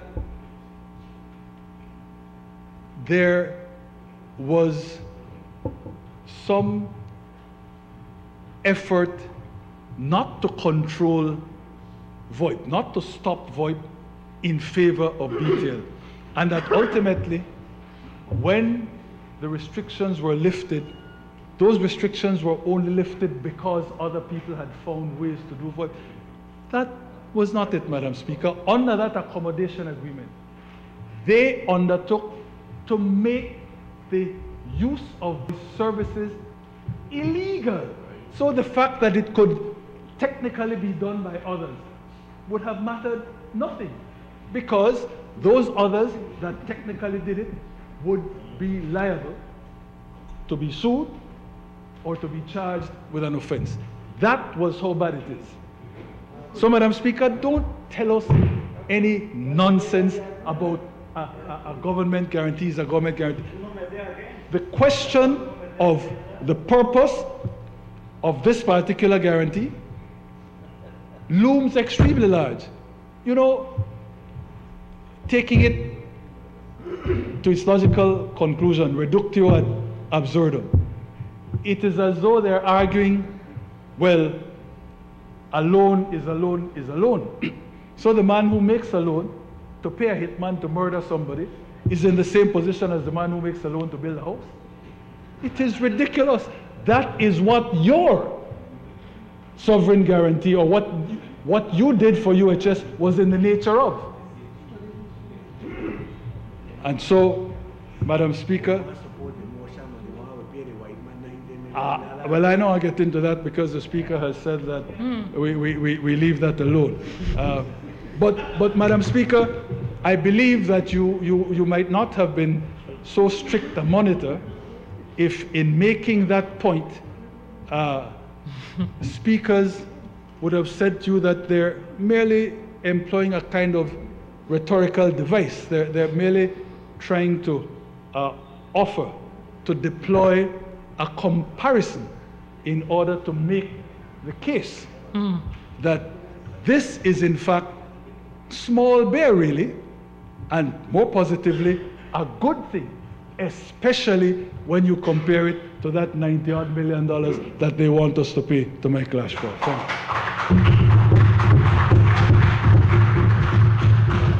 Honorable members, that motion is referred to the Finance and Economic Development Committee for examination, consideration, and report. Bill for second reading. I recognize the Right Honorable Prime Minister and Minister of Finance and Natural Resources. Madam Speaker, I move the second reading of a bill for an act to appropriate further sums of money for the use of the public service of Belize for the financial year ending on the 31st day of March 2017. Honorable members, the question is that the bill for an act to appropriate further sums of money for the use of the public service of Belize for the financial year ending on the 31st day of March 2017 be read a second time. All those in favor kindly say aye. Aye. Those against kindly say no. I think the ayes have it. The bill for an act to appropriate further sums of money for the use of the public service of Belize for the financial year ending 31st day of March 2017. Bill for third reading. I recognize the Right Honorable Prime Minister. Madam Speaker, I move the third reading of a bill for an act to appropriate further sums of money for the use of the public service of Belize for the financial year ending 31st March 2017. Honorable members, the question is that the bill for an act to appropriate further sums of money for the use of the public service of Belize for the financial year ending on the 31st day of March 2017 be read a third time. All those in favor kindly say aye. Those against kindly say no. I think the ayes have it. The bill for an act to appropriate further sums of money for the use of the public service of Belize for the financial year ending 31st day of March 2017. I recognize the Right Honorable Prime Minister. Madam Speaker, I move that the House do now adjourn. Madam Speaker, I want to just say a few words again on the issue of crime. An issue that continues to plague our country, Madam Speaker. As I've been saying constantly in this... Just a minute, just a minute. Can we depart the gallery? Officer, can you make sure that the order is kept, please? The Honorable Leader of the Opposition is about to make a presentation. Sorry about that. Thank you, Madam Speaker. As I was saying earlier, that I want to speak today on the issue of crime. It is an issue that I've spoken about several times in this Honorable House, and I repeat again that this is not a political issue, because crime continues to hurt and to plague not only poor people in the south side of Belize City, but even the people on the south side, on the north side of Belize City, us in Orange Octo, in Corozal, all across this country. And it seems that the longer we take to try to tackle this on head on, the crime wave continues to spread outside of Southside Belize City and Belize and into our towns like in San Ignacio and even in the rural areas here, for instance, like in the Cayo South area. Unfortunately, last year, according to different news organs, including Channel 7, there were 145 people were murdered. When you look at the records, since the UDP was elected in government in 2008, approximately 1,000 Belizeans have been murdered. And it seems that the government still has been unable to come with a comprehensive plan as to how we're going to tackle this matter. Just last week, or over the weekend, we had now a young man, a Muslim Belizean by the name of Farid Ahmad, who was murdered, was shot in his head in his vehicle. And it seems that a police officer is implicated in the murder of this well-known and well-liked young man in his community. I put on record that I have never met Mr. Ahmad. I never met him. But from what we've been hearing from different people, I know people that knew him well and family members of him. And to find out now that just a few hours before he was killed, he made a report against the Special Assignment Team of the police, or what they refer to as the SAT or SAT. Just to find out a few hours later that it seems now that one of their very own, a police officer, is implicated or being accused. It seems, right? That's what I'm saying. Seems. I've been saying over and over. And please. Madam Speaker, that's very serious, so it seems. And she has been charged for murder. Now the family is crying out for justice, rightly so, and expressing grave concern at how this is being handled. Simply because a police officer is involved, or seemed to be involved, has been charged, and yet to have one of their very own to do the investigation cries out for concern. And I'm not in any way causing aspersions on the police officers that are going to do the investigation. But especially in such a charged incident that has taken place, I think that the police department needs to go to the extra mile to assure the family that the proper investigation is going to be carried out and that there's going to be justice for Farid and his wife, his children, his family.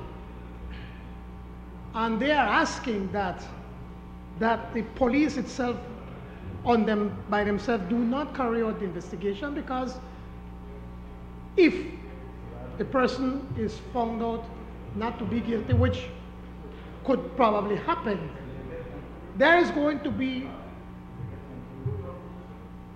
concerns, or the family may question. So it is important for the police department to be able to get some sort of independent body to assist in this investigation. The point I'm coming to, Madam Speaker, the point that I'm getting to, this is not the first time that the police or police officers have been accused of being behind the murder of citizens in this country. And if the police is leading the charge in having law and order in this country, and yet its citizens, we are questioning the actions that the police department they're taking, then this can lead to further violence in our community. When we have police officers believing that they can beat our young people into submission, when you know that the only way they can get the citizens of this country to behave is by terrorizing them, by making them afraid of the police. This is certainly not working, because we're seeing the numbers that more and more people are being murdered, and now that the police is felt as if they are out of control.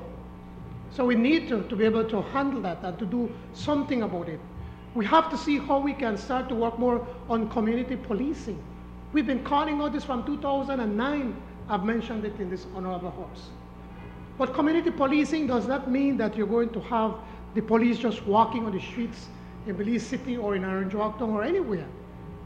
It's just not walking, because the police officers can walk up and down all the streets day and night, and it's impossible for them to be able to keep that up, to be everywhere all the time to avoid anything from happening.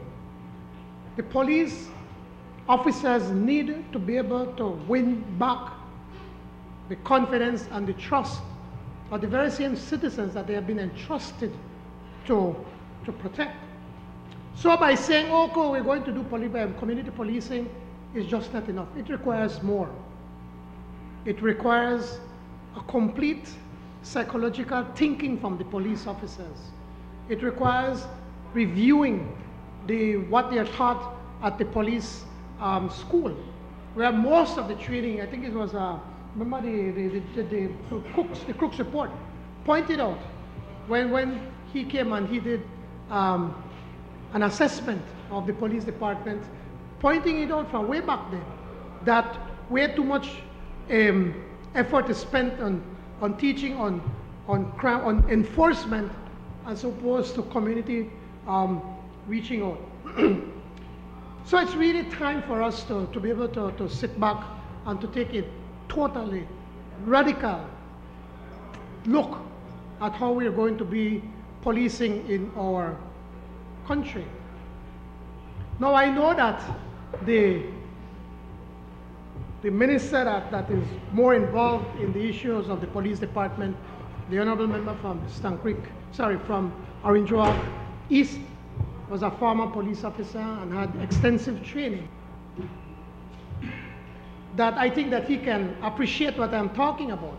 But I'm not here bashing the police department.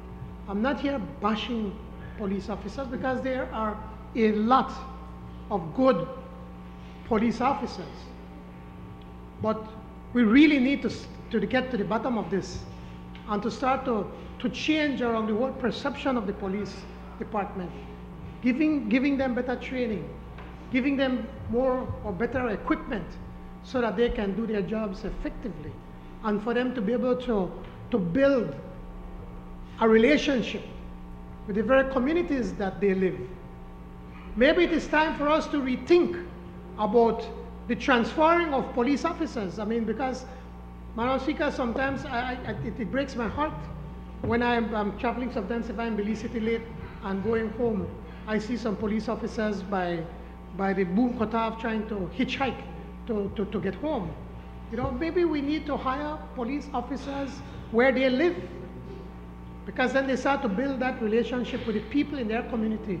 They know them and can be better able to provide effective policing in their communities. My appeal, Madam Speaker, today to the government, to the Prime Minister, and to the honorable member from Orange Walk East, who seems to have been entrusted to be in charge of the Department of Police, is that we need to do things differently. We need to work with the good police officers, and the bad ones, let's get them out as quickly as possible. And if they are criminal ones, then let's put them in jail. But we need to work with them, and we need to rethink what is the approach when it comes to policing and how we're going to build back the confidence of the Belizean people with the police department.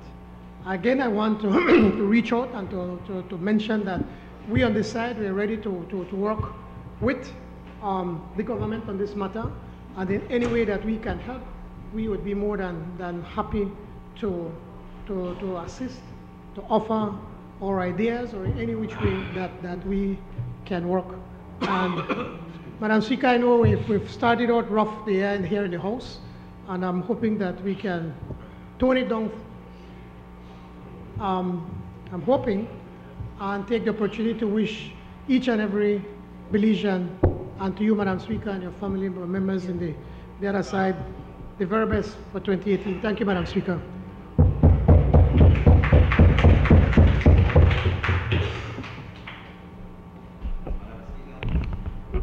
I'd just like to, trying to be brief, but I will try to highlight some of the concerns from the Honorable Leader of Opposition, in regards to crime. First of all, I'd like to take time to address, he brought up the murder of Farid Hamad. This situation is presently under investigation. I want him to know, and the public to know, because it's all over the media, etc. And the facts, police department works with proper investigation and has been identified to be that of the police department, and she is was a police officer, he still is a police officer. And that firearm, she had signed out for that firearm, which is normal in terms of policing. 2 expended shells have since been found. These have been sent to the forensic department for analysis, and we await the results of those analyses. Furthermore, I want to assure the general public, I want to assure the family of Mr. Hamad that the police department is doing a proper investigation in this. There are 2 investigations taking place right now. One is the criminal aspect of this investigation in terms of the murder of Mr. Hamad. And secondly, there is an internal investigation in dealing with the allegations that are out there. Because at the end of the day, the department must act upon facts. We must act upon things that we want to ensure we try to discover anything that is out there. We want to find the truth at the end of the day. And that is why we conduct an investigation, to see if there is cause, and if there is cause, then who is criminally liable, etc. I want you all to know that these investigations are ongoing, but the police must rely on factual evidence. And that is why the weapon and the expended shells are at the forensic department right now. Investigation from the professional standard branch is underway, because all these allegations have to be looked into, because at the end of the day we want to reach to the truth of the matter. And I will assure the public that that is being done. The honorable member of Orange Walk Central talks about that maybe the investigation has to be done by someone else. Well, the police department in this country is charged with carrying out these investigations. And I am confident that the police department has the wherewithal to do a proper investigation in this. And I want to assure the public that there is no cover-up in this, because not under my watch will we ever have a cover-up in terms of murder, etc. Never whatsoever. And I want to make that clear. But like I said, the police must operate on what is factual and on evidence. There are things out there, maybe you don't know, about email, texts, etc. These are things that we have to ensure. Right now, we have already asked the DPP's office to acquire for us the permission for us to be able to get the BTL records to confirm these things. There's a lot of things that are taking place right now, a lot of things that has been done, and a lot of other follow-up work that the police department is doing to ensure that we carry out a proper, relentless investigation to ensure that we bring justice for the family of Ahmad and to ensure that we keep the department name as clean as possible. And that is being done. I want you to assure you all in that. And as we get new information in terms of the results from the forensic department and how we are proceeding with this investigation, and wherever this investigation leads the police department, trust me that we will deal with that situation. So in that part, I want to assure you all that we are working in terms of this investigation. Furthermore, we all know crime is an issue. We have discussed this. This is a concern of national interest for the people of this country, and especially those in Belize City. The last House meeting, I got up and I spoke about the challenges that are faced by the police department. And it is not an easy job. We are in the media every day because we are a department unlike any other institution that have to deal with the ills of this society on a day-to-day basis. And so, without a doubt, you will hear allegations, you will hear police wrongdoing, etc., because we are a dynamic organization made up of people and not robots. And therefore, we will have people within the police department who might have overstepped their bounds in terms of the use of force, etc. But within the police department, there are procedures and regulations to deal with those incidents of misconduct or wrongdoing or corruption by police officers.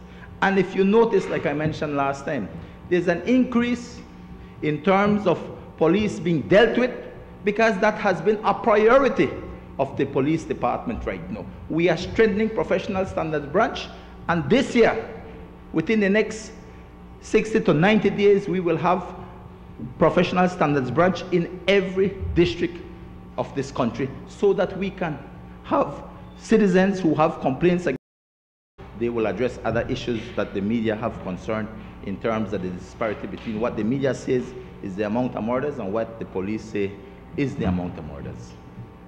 But I want to say that, leader of the opposition, if your side is seriously interested in trying to assist us, then put it in writing. Because we need to see and hear from your side. This is about the third time you've been asking. Put it in writing and let us look at it. I mean, nobody has any secret ingredient to solve the crime problem. If that was the case, we wouldn't be here discussing crime. The problem with crime is a real situation. It's not only the responsibility of the police department alone. It's a responsibility for this nation, for our communities. Because the people who commit crime are people who come from within our communities. You know, just here in Christmas, I went and I visited prison. I went to visit prison and to talk to every Orange Walk prisoner that is there. And these people are human beings. They are human beings. And when you listen to them and discuss and ask them why they are there, I mean, these people didn't come from another country or from Mars or wherever. They came from our communities. And so this problem in policing is not an issue and sole issue for the police department. It is an issue for our community and society here. And yes, we have had 4 murders more. Right? The reality is that we have to continue to work to deal with this situation. And I want to assure you all that within the next week or so, we will be highlighting the introduction of a special task force which will entail of senior investigators to go after the persons who are dealing or who are involved in these crimes that are taking place in the city, especially the city, so we can address this situation. Because I'll tell you, investigation is an important part for us to be able to deal with these people and get them off the streets of our country. And that is going to be done sharply, along with the strengthening of the professional standard branch. I also want to tell you, when we look at what we have invested in forensics, we have got new vehicles well equipped so that they can do the kind of forensic gathering of evidence at scenes. We have gotten a complete system for the AFIS, the fingerprint system, countrywide. We have gotten we have the firearms ballistic system, and these things are going to be put to great use. But we must build that institutional capacity at the department, and we are doing that step by step. Now, the challenges, and anybody could get up and talk about crime and say, oh, this and that about crime, and why we have so much murders, why we can't reduce it. It will take some time. That's not an easy issue. But I am sure that the police department has the wherewithal to get things done. We are working on these things, and like I said, a small strategy in terms of the priority areas for the police department will be presented, because these are the things we want to see so that we could have a reduction in murder for 2018. When we talk about, you mentioned about transfers for police officers. It'd be a great thing if we could have all officers, wherever you come from, work there. The reality is that majority of the police department, men and women, find themselves in Belize City because that is where the greatest population of this country exists. This is where the greatest amount of human resources is needed to deal with the crime situation. And therefore, we can't put everybody where they want to go. And this is the police department. When the men and women who sign up to become members of the police department, they understand and are told specifically of what it entails to be a police officer. As a former police officer, I never worked in Orange Walk officially, never throughout my career. All over the country, even PG, right? Remember Toledo East, I was there. But this is the nature of police work. And I want to say that I understand, and if you talk to police officers, men and women across this country, they will tell you the fight that they are doing, the hard work that they are putting in to deal with these issues. It is easy for us to say, oh, crime out of control, oh, this and that and that. But bring some real solutions, put it on pen and paper, leader of the opposition, and bring it to us. We are open to ideas. You talk about community policing, as if though community policing was non-existent in this country. Let me tell you, across Central America, Belize is doing an exceptional job in community policing. Over the last years, way back from when I joined, before they had human rights, at that time, yes, we used to have a series of abuses that took place, which are no longer taking place today. And I'm not here to defend police officers' wrongdoing, none at all. These wrongdoings are being dealt with, and we publicize these things because we want the public out there to understand that we will not condone the wrongdoings, misconducts, corruption by police officers. And that is why you are seeing a lot of this on the news.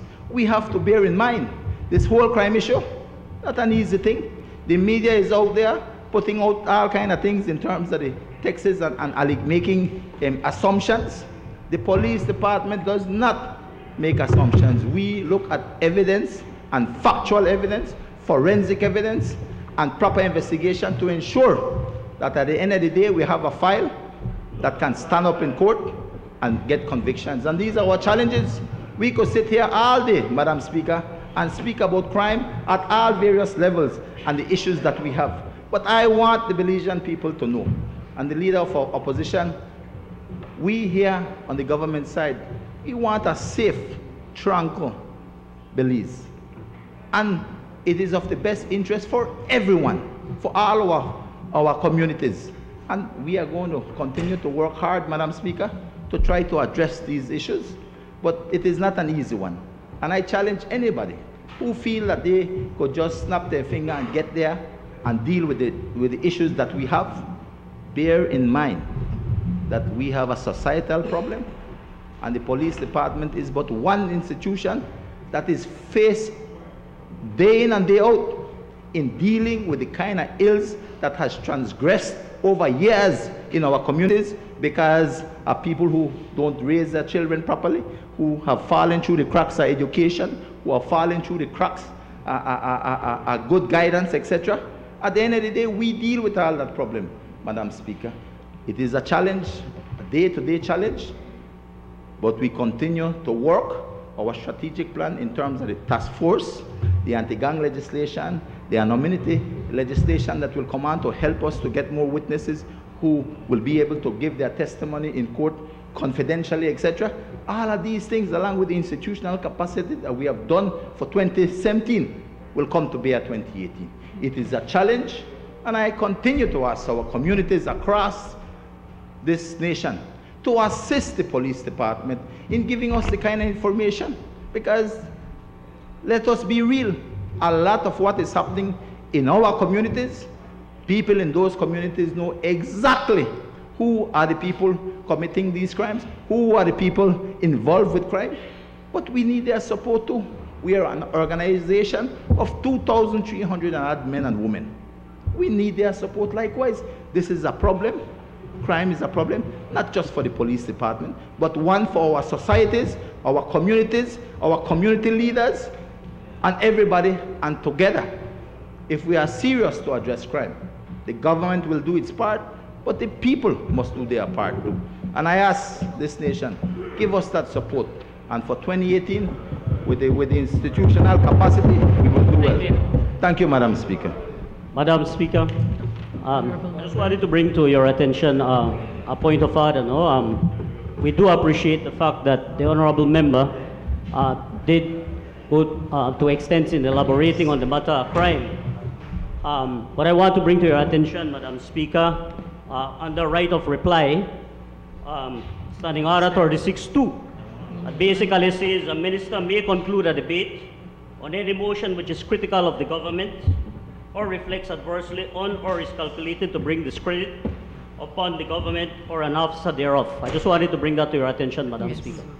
Yes, I'm aware of that, and I noticed that there was no objection before because you wanted to get the reply from the minister in charge. Well, I'll take that into consideration.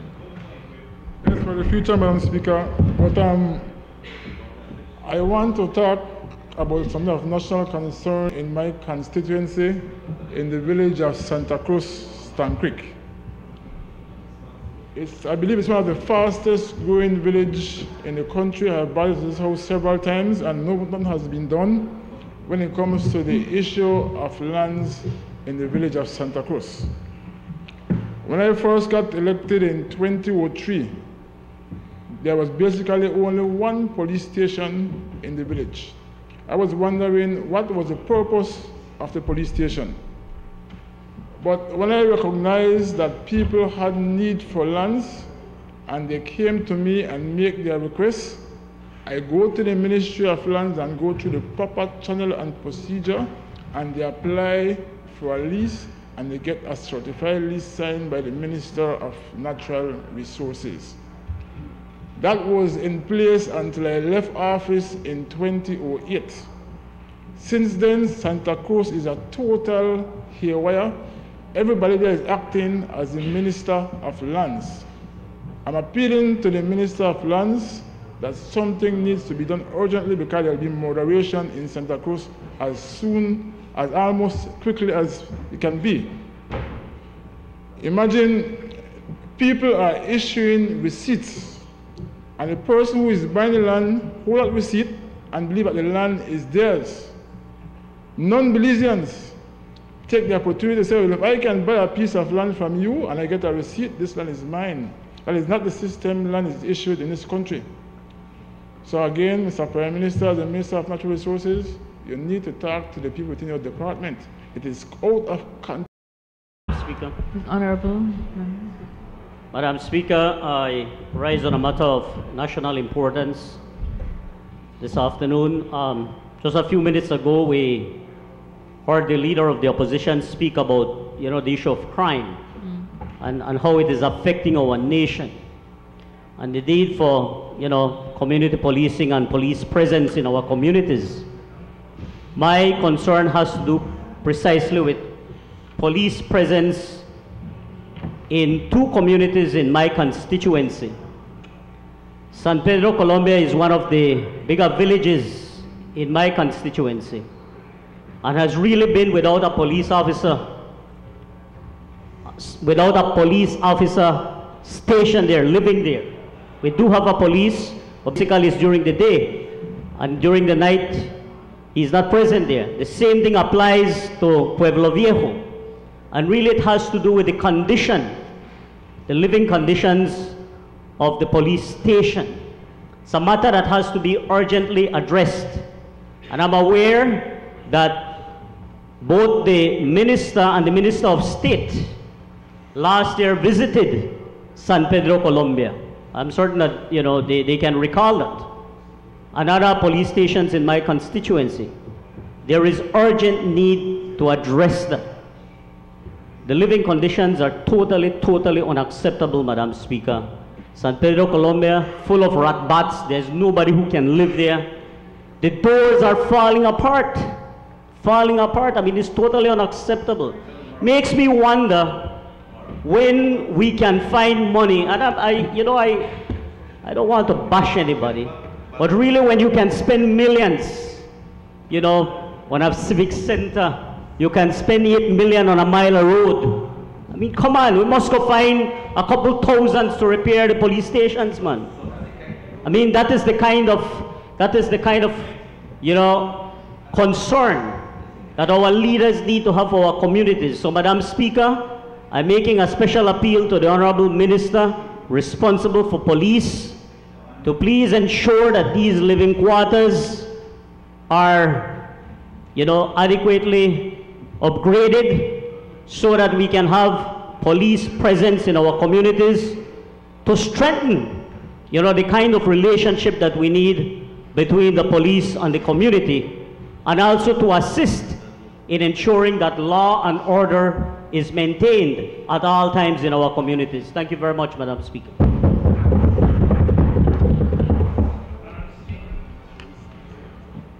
I find that I am always in agreement with the reasoned plea of the member from Toledo East. West, Toledo West.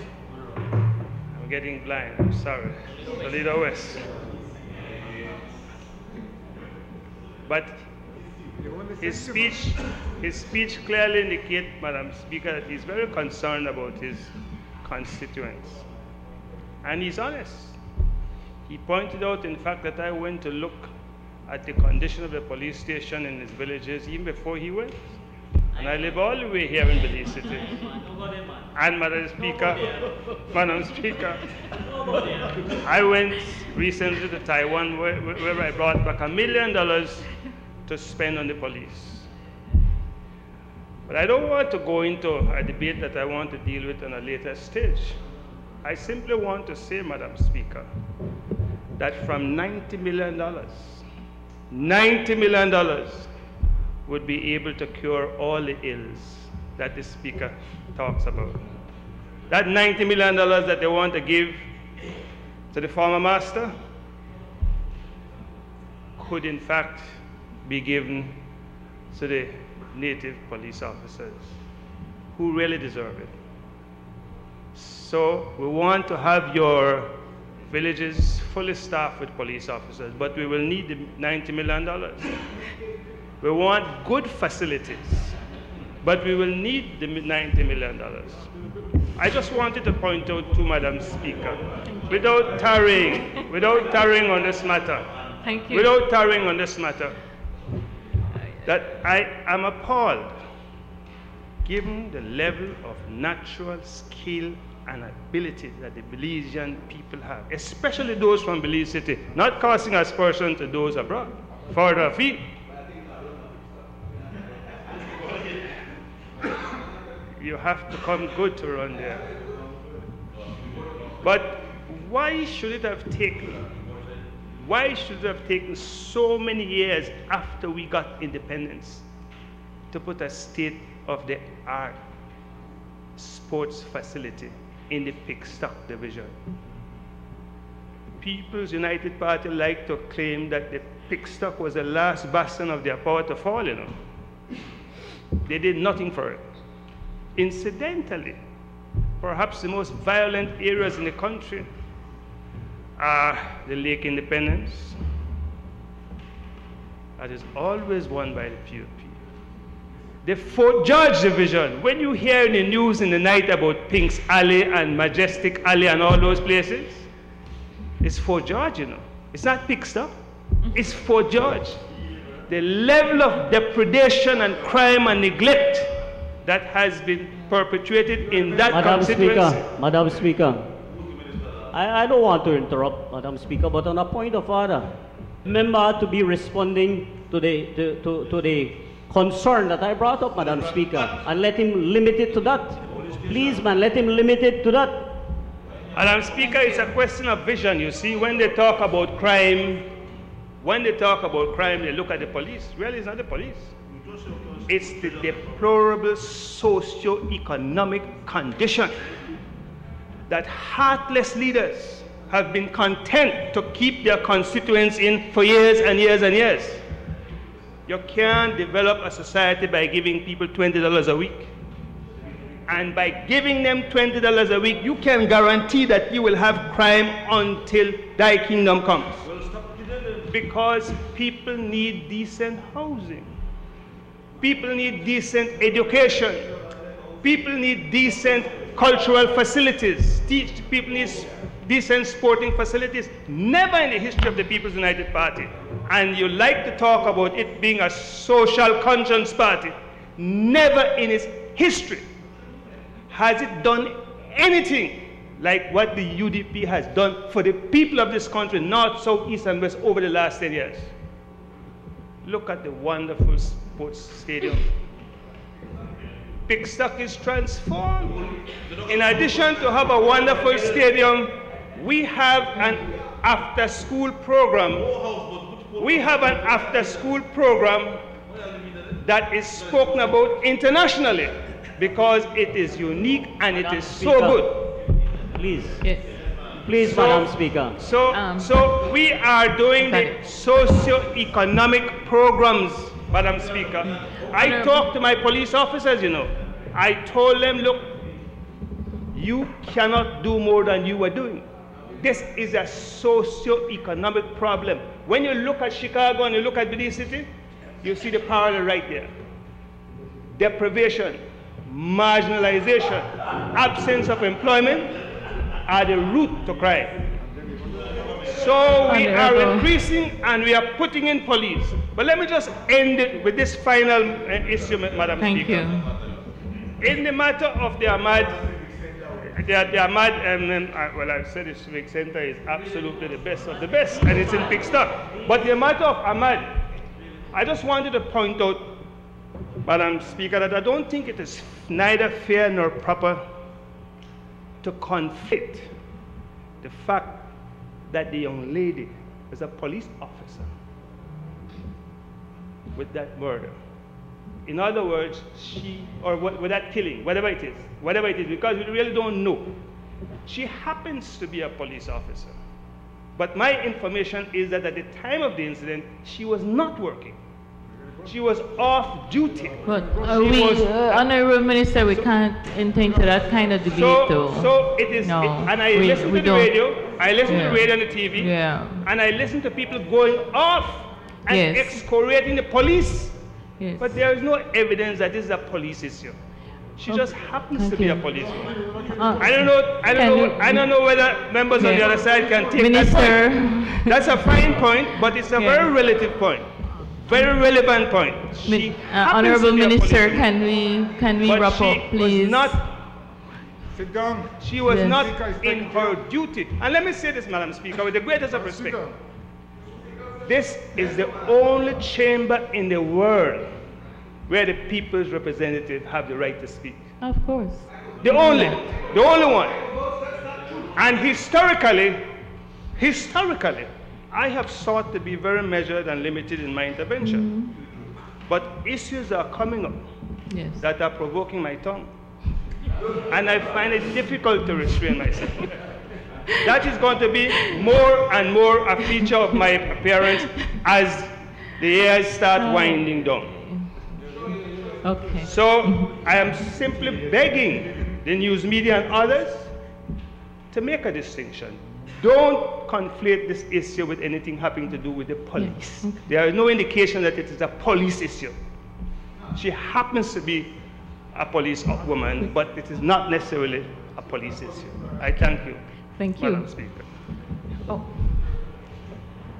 You're yielding? Oh, go ahead. Go ahead then. I wish I would have worked in many things to help me get more stuff for Southeast, Madam Speaker. Thank you very much for recognizing me, Madam Speaker. First of all, the member from Pickstock, I won't drift like him. No, but the member, they talk about 90 million. He should have talked about the 500 million for BTL when the Prime Minister say he only worth 70 million. No, he said 70. He said 70. Or he should have talked about the Petro Caribbean. I mean, you never worry about that. You never worry about that then. Madam Speaker, I bring up an issue of concern for Corozal Southeast with the Minister of Lands that we do need in the village of Ranchito some clarity. A young lady who was issued a property via the village council built a small house about $6,000 to $10,000, and everybody had it respected. No one. One of the good things back there, people tend to respect what belongs to people. Now, very few times you have some serious issues. But for her to get electricity, she had to go get something from the land department, only to find out that when she went to the land department, they told her that that land has already been issued to someone else, Prime Minister. And the issue that no one knew. We need some clarity to that. Prime Minister, please, we need some clarity there. This young lady don't spend between $6,000 and $10,000. I mean, she's a recently married person. For these people, that's a lifetime savings, and I mean, so some kind of justice needs to be brought to this lady, getting her property back, or some kind of replacement property with reimbursement of these things, because all the while the family, everyone, we all thought that belonged to her. Thank you very much, Madam Speaker. Honorable member from Kyoto. Short and sweet. Hello. Yes, ma'am.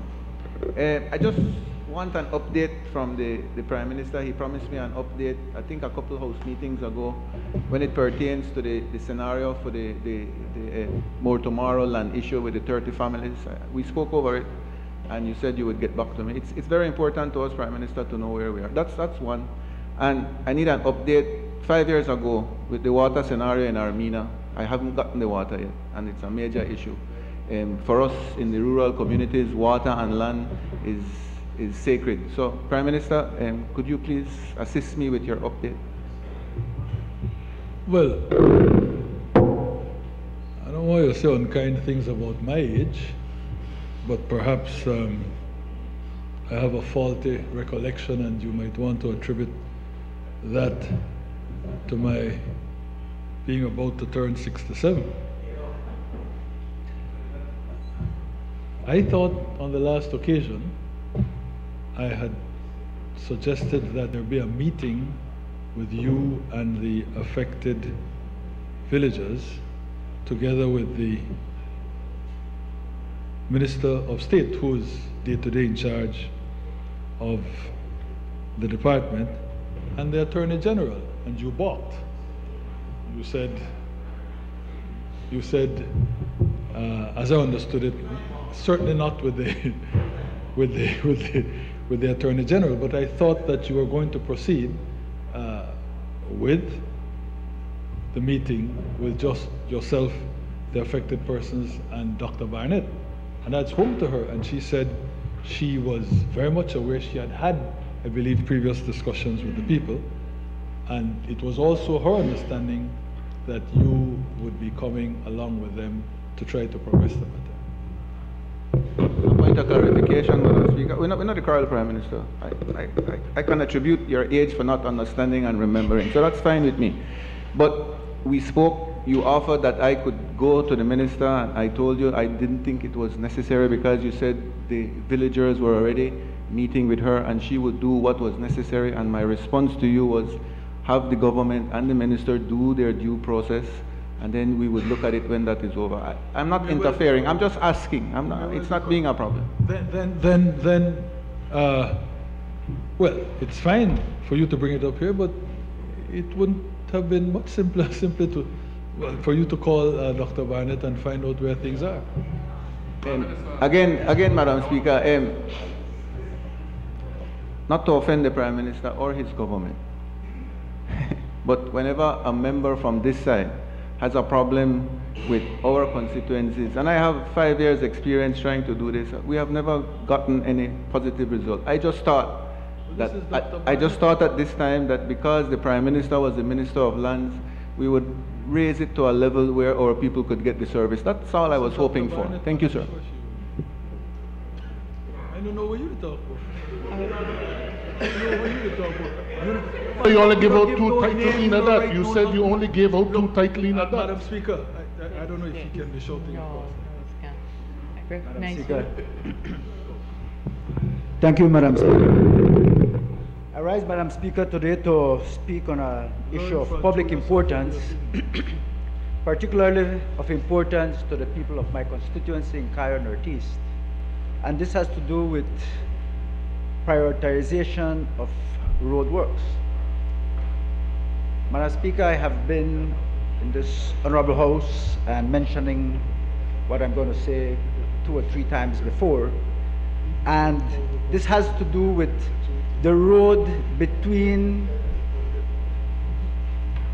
Spanish Lookout and Bully Tree Falls, and traverses 3 or 4 villages, including Docron 1, Billy White, Santa Familia, and then ends up in Bully Tree. I have a chest cold, that's why I have it up there.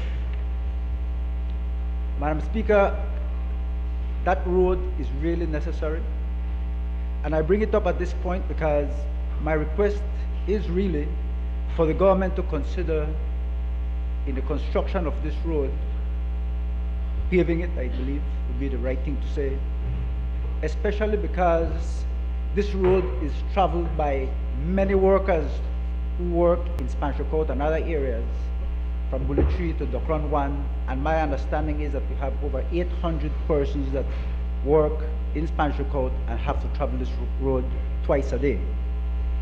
Additionally, Madam Speaker, I have mentioned before that during the rainy season, when the floods cover the Iguana Creek Bridge, this is the only road access that everybody has to go into Belmopan, to Benque, to San Ignacio, and on to Belize City. Especially the people from Spanish Lookout who have to move their products because they are into trade. Madam Speaker, I know that traditionally this House, during budget debate, does not afford us the opportunity for a pre-budget statement. I believe you and I and some other people were at a meeting in Jamaica where we heard from an opposition member who said that in Jamaica, the opposition is given an opportunity 3 to 4 months before budget presentation to submit their projects for consideration. I believe also, Madam Speaker, that in the area of prioritization, we have here in this Honorable House approved the construction of a road which would be a third access to the airport from Mile 8 to the airport. Already we have access through Belize City and through the Boom Road. And I believe that this road from Spanish Lookout to Bully Tree is a more important road, is a higher priority. And that is why, Madam Speaker, I believe that this road has to be considered, and I'm hopeful that this government is listening and that the Ministry of Works can put it into their budget for this coming budget debate, budget presentation and debate. Madam Speaker, the people who live in these villages are also people who came from the Yalbak Hills, mostly Mayan descendants who have family members up in San Jose Palmar and other villages in Orange Walk and Corozal. And they believe that they are not being given their fair share, that they live in conditions that are not right, that are not appropriate.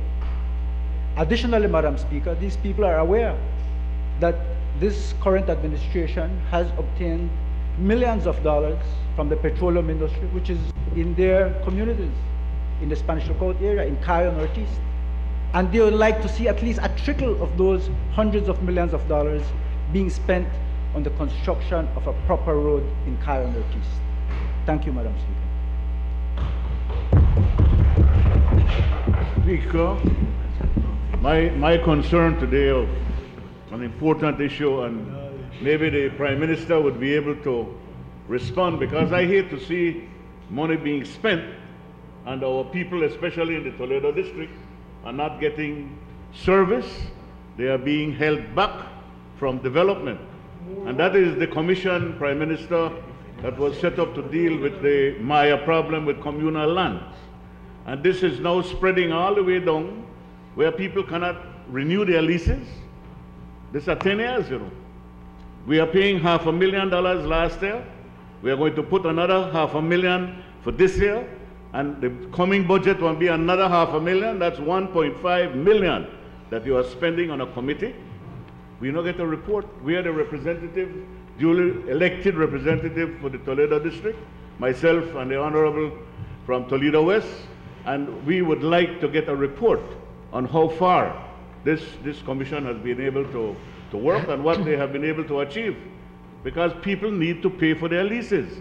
And when they go to the lands department, they tell them we can't do it because this commission is at work. 10 years, you know. Please. Honorable Minister.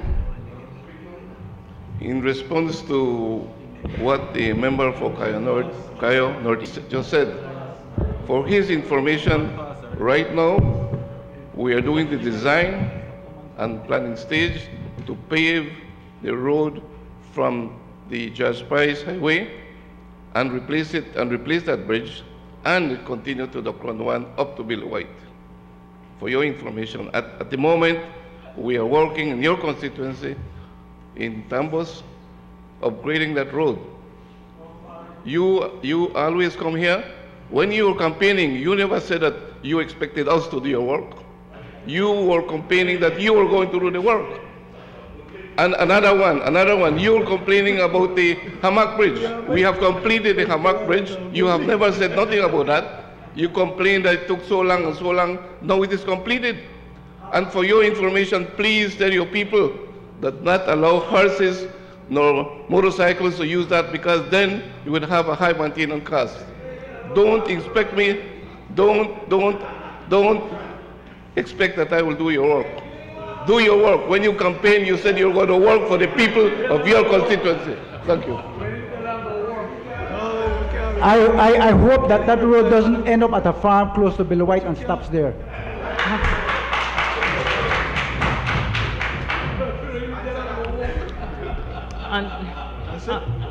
Move with order. Honorable members, the question is that the House do now adjourn. All those in favor, kindly say aye. Those against, say no. I think the ayes have it. The House now stands adjourned. The same thing I do for the man, but the man don't know what they happen. You know, visit constituency, so you don't know what they happen.